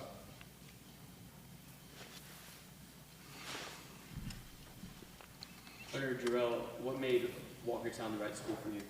Let's say the culture. Right when we first walked into the buildings, we could tell that we wanted to be here. I'd say the culture too. Like the coaches, they make you want to come and play for them. Like practice, they don't make it just working, just practicing. They make it fun. Like you want to come to practice. Let's talk about your non-conference and how that will prepare this team going into the fall. Yeah, so our non-conference slate, we start with Atkins, Parkland, West Oran, and then East Surrey, I believe. So we definitely gave us some really good games in the non-conference slate to get us prepared for the conference play. We play Reidsville first game in conference play this year, week 5. So we knew we had to get some stuff early on in conference play to see where we were, see what stuff we had to get ready for. So I feel like we definitely have a schedule that will have us prepared. How much do you think your non-conference, because the last 2 years before this has been a gauntlet, how much do you think that has built your program and helped you in the tough conference matchups you've had to have success? Yeah, there's no doubt. Like last year coming in, when you looked at our non-conference schedule, you were looking at a couple of top 5-10 teams in 2A with Forest Hills and Salisbury. So we knew, like I said, that we were either going to find out that we were better than they thought we were or find out where we got to work on. And I like that in the non-conference. I feel like if you play 4 games, you know you're going to win. It's not going to help you later on in the season. You want to have some games where we're going to be put in tough spots and see how we respond as a team and how we respond as individuals. I know last year Kelly and Curry did a lot for you guys. I mean, in terms of filling those voids, what should we expect this year in terms of, filling those spots? Yeah, I think we will be a lot more balanced offensively than we were last year. Like you said, between Cam and Mitron, we were a 2-headed monster for most of the season offensively. We had a lot of other guys that could have done a lot more stuff and didn't have as many opportunities, and that's partially my fault as well. So we plan offensively to be a lot more balanced. We've got 4 senior starting receivers, 2 senior H-backs, a senior running back, a junior running back, and a senior quarterback, and a couple of seniors up front as well. So we plan to be a lot more balanced, run and pass, try to spread the ball around a little bit more. Defensively, who can we look at as leaders outside of Cam and Jacob? Yeah, I mean, definitely those 2 are probably our top 2 guys when it comes to being vocal, but Josh Cawthon's another name that is going to come up a lot this year. He's playing the other inside backer for us. Very, very intelligent football player, knows where to be, knows what he's supposed to be doing. Another name I'm going to put out, Vertice Hamilton. He's going to be, in my opinion, he'll be one of the best corners in our conference. And he's showed up every day this summer and isn't going to back down from any receiver that we play all year. And you want that type of a dog guy outside at corner that you can put him on the island and feel comfortable with him. How much is defensive mentality important to continuing winning success that you guys have had? Everyone that knows football knows that it starts on that side of the ball. If you can stop the run, stop the pass on defense, it makes offensive life a lot easier when you don't feel like you have to score every possession. And we've got a great defensive group. I think we're going to have 7 or 8 seniors starting on defense, so look forward to seeing what they can do. Jacob and Hunter, what's it been like working with Jarrell this summer? It's been fun. And what do you see in him as your starting quarterback? Really, leader. Yeah, he's a big leader on that field, and I feel like everybody on the offensive side respects him. Coach Honeycutt, what's your relationship with your quarterback? That's very important that you guys are on the same page, but is he kind of that extension coach on the field? How would you describe that relationship? Yeah, I mean, I've been coaching him, I guess, now for a little over 2 months, and building the relationship from the start to where we met each other until now. He's picked up our offense easily. I can essentially tell him and our quarterback coach, Coach Davis, hey, go do this stuff, and it gets knocked out, and they know exactly what we want it to look like. He's done a great job. I mean, like they said, he's a natural leader. The kids love and respect him, and when you have a quarterback like that controls the huddle, controls the line of scrimmage, kids want to play with him. I know Mr. Sands over here mentioned earlier the tough fight with Reidsville last year. Reidsville revealed to us today that they do not plan on having Deontay Neal start at quarterback. I mean, what is your reaction to that? I mean, Deontay's a great athlete, so anywhere he's on the field is going to be a challenge for any defense playing against him. I actually preferred him being at quarterback because you could kind of know where he was going to be all the time. When he's at slot and running back and everywhere else, you don't know where he's going to line up. But, of course, yeah, he's a great football player, great athlete in general.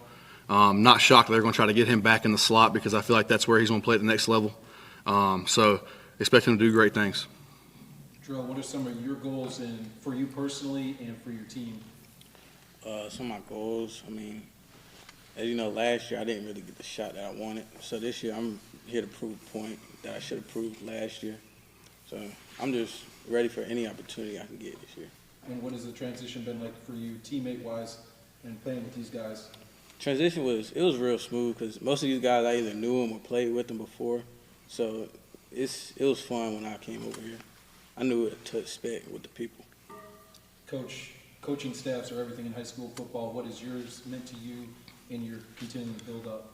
Yeah, I mean, having guys that you can trust to send with their individual group and not have to worry about them, it's great. We've got the expectation for not just the football program, but all the sports programs here at Walkertown, that they're going to compete at the top of the conference.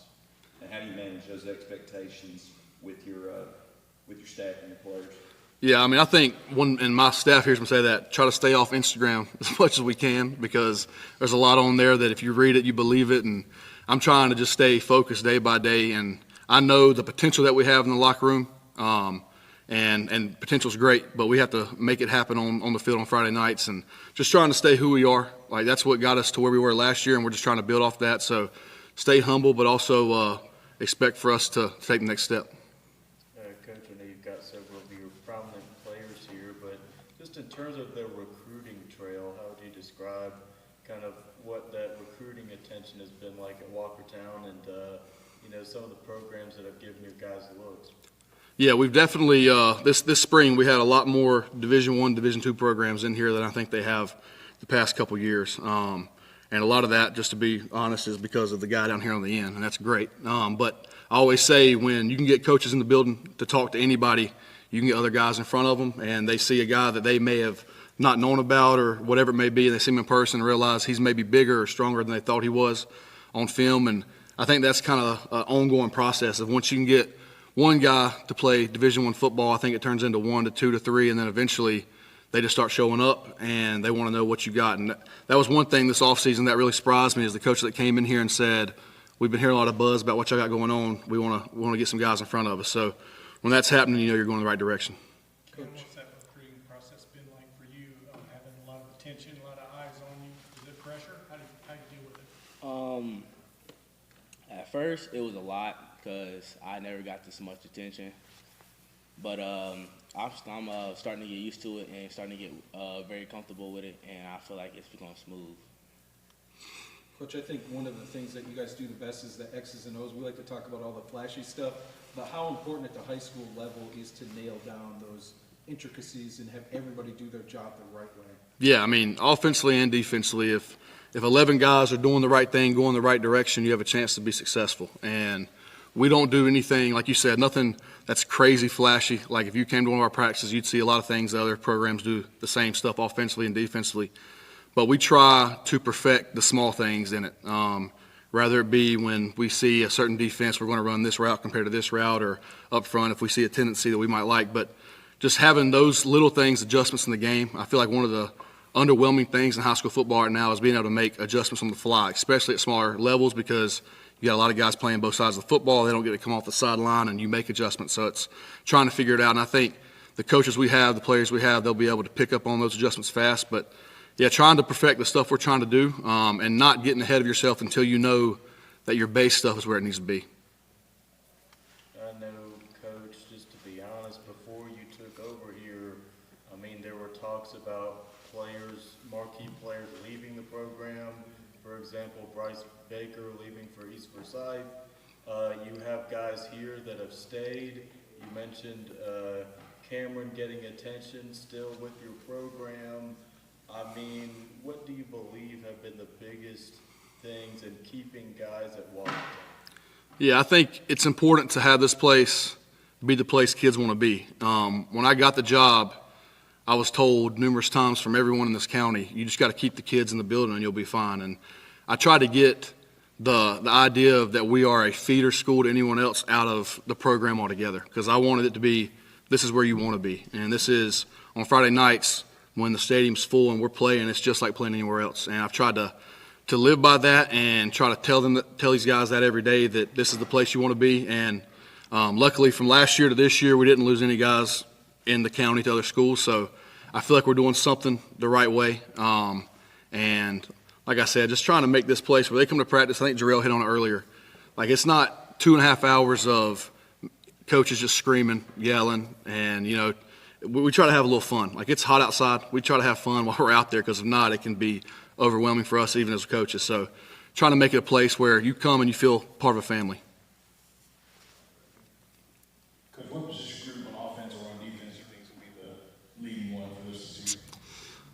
I mean, it'd be hard for me to say that we don't have inside backer-wise two of the best inside backers in this conference. I'd be shocked if we play anyone that has what we have in there. With Camryon being 6'1", 225 pounds? And then our other middle linebacker is 6 foot, 225 pounds. So we got a bunch of size inside that we feel like that's going to make it hard on teams to run the football. And then offensively, I take a little bit of pride in this, but our wide receivers should be extremely, extremely talented and should have a lot of fun as long as they do the little things the right way, take care of that stuff. But, I look forward to seeing those two position groups, and I think they can definitely both lead us. And lastly, Coach, what is a successful season here in Walkertown, not record-wise, but just what do you want to see the guys succeed in? Yeah, I mean, just starting off the school year the right way for one. When we get here in school, like I said, we got a lot of new faces that are going to be at Walkertown for the first time, getting them integrated into the school, making sure they know where they're going, making sure everybody takes care of their classwork. But at the same time, the expectation here is to win football games, and that's what we want to do. That's what we're going to work for. I have this kind of saying that I hope we are cooking breakfast in there on Thanksgiving morning in late November, and that's one of our goals for sure, is to be doing that. So I'm not going to try to shy away from it. Our expectation is to win football games, and we're going to win as many as we can. Coach, I appreciate it. Thank you.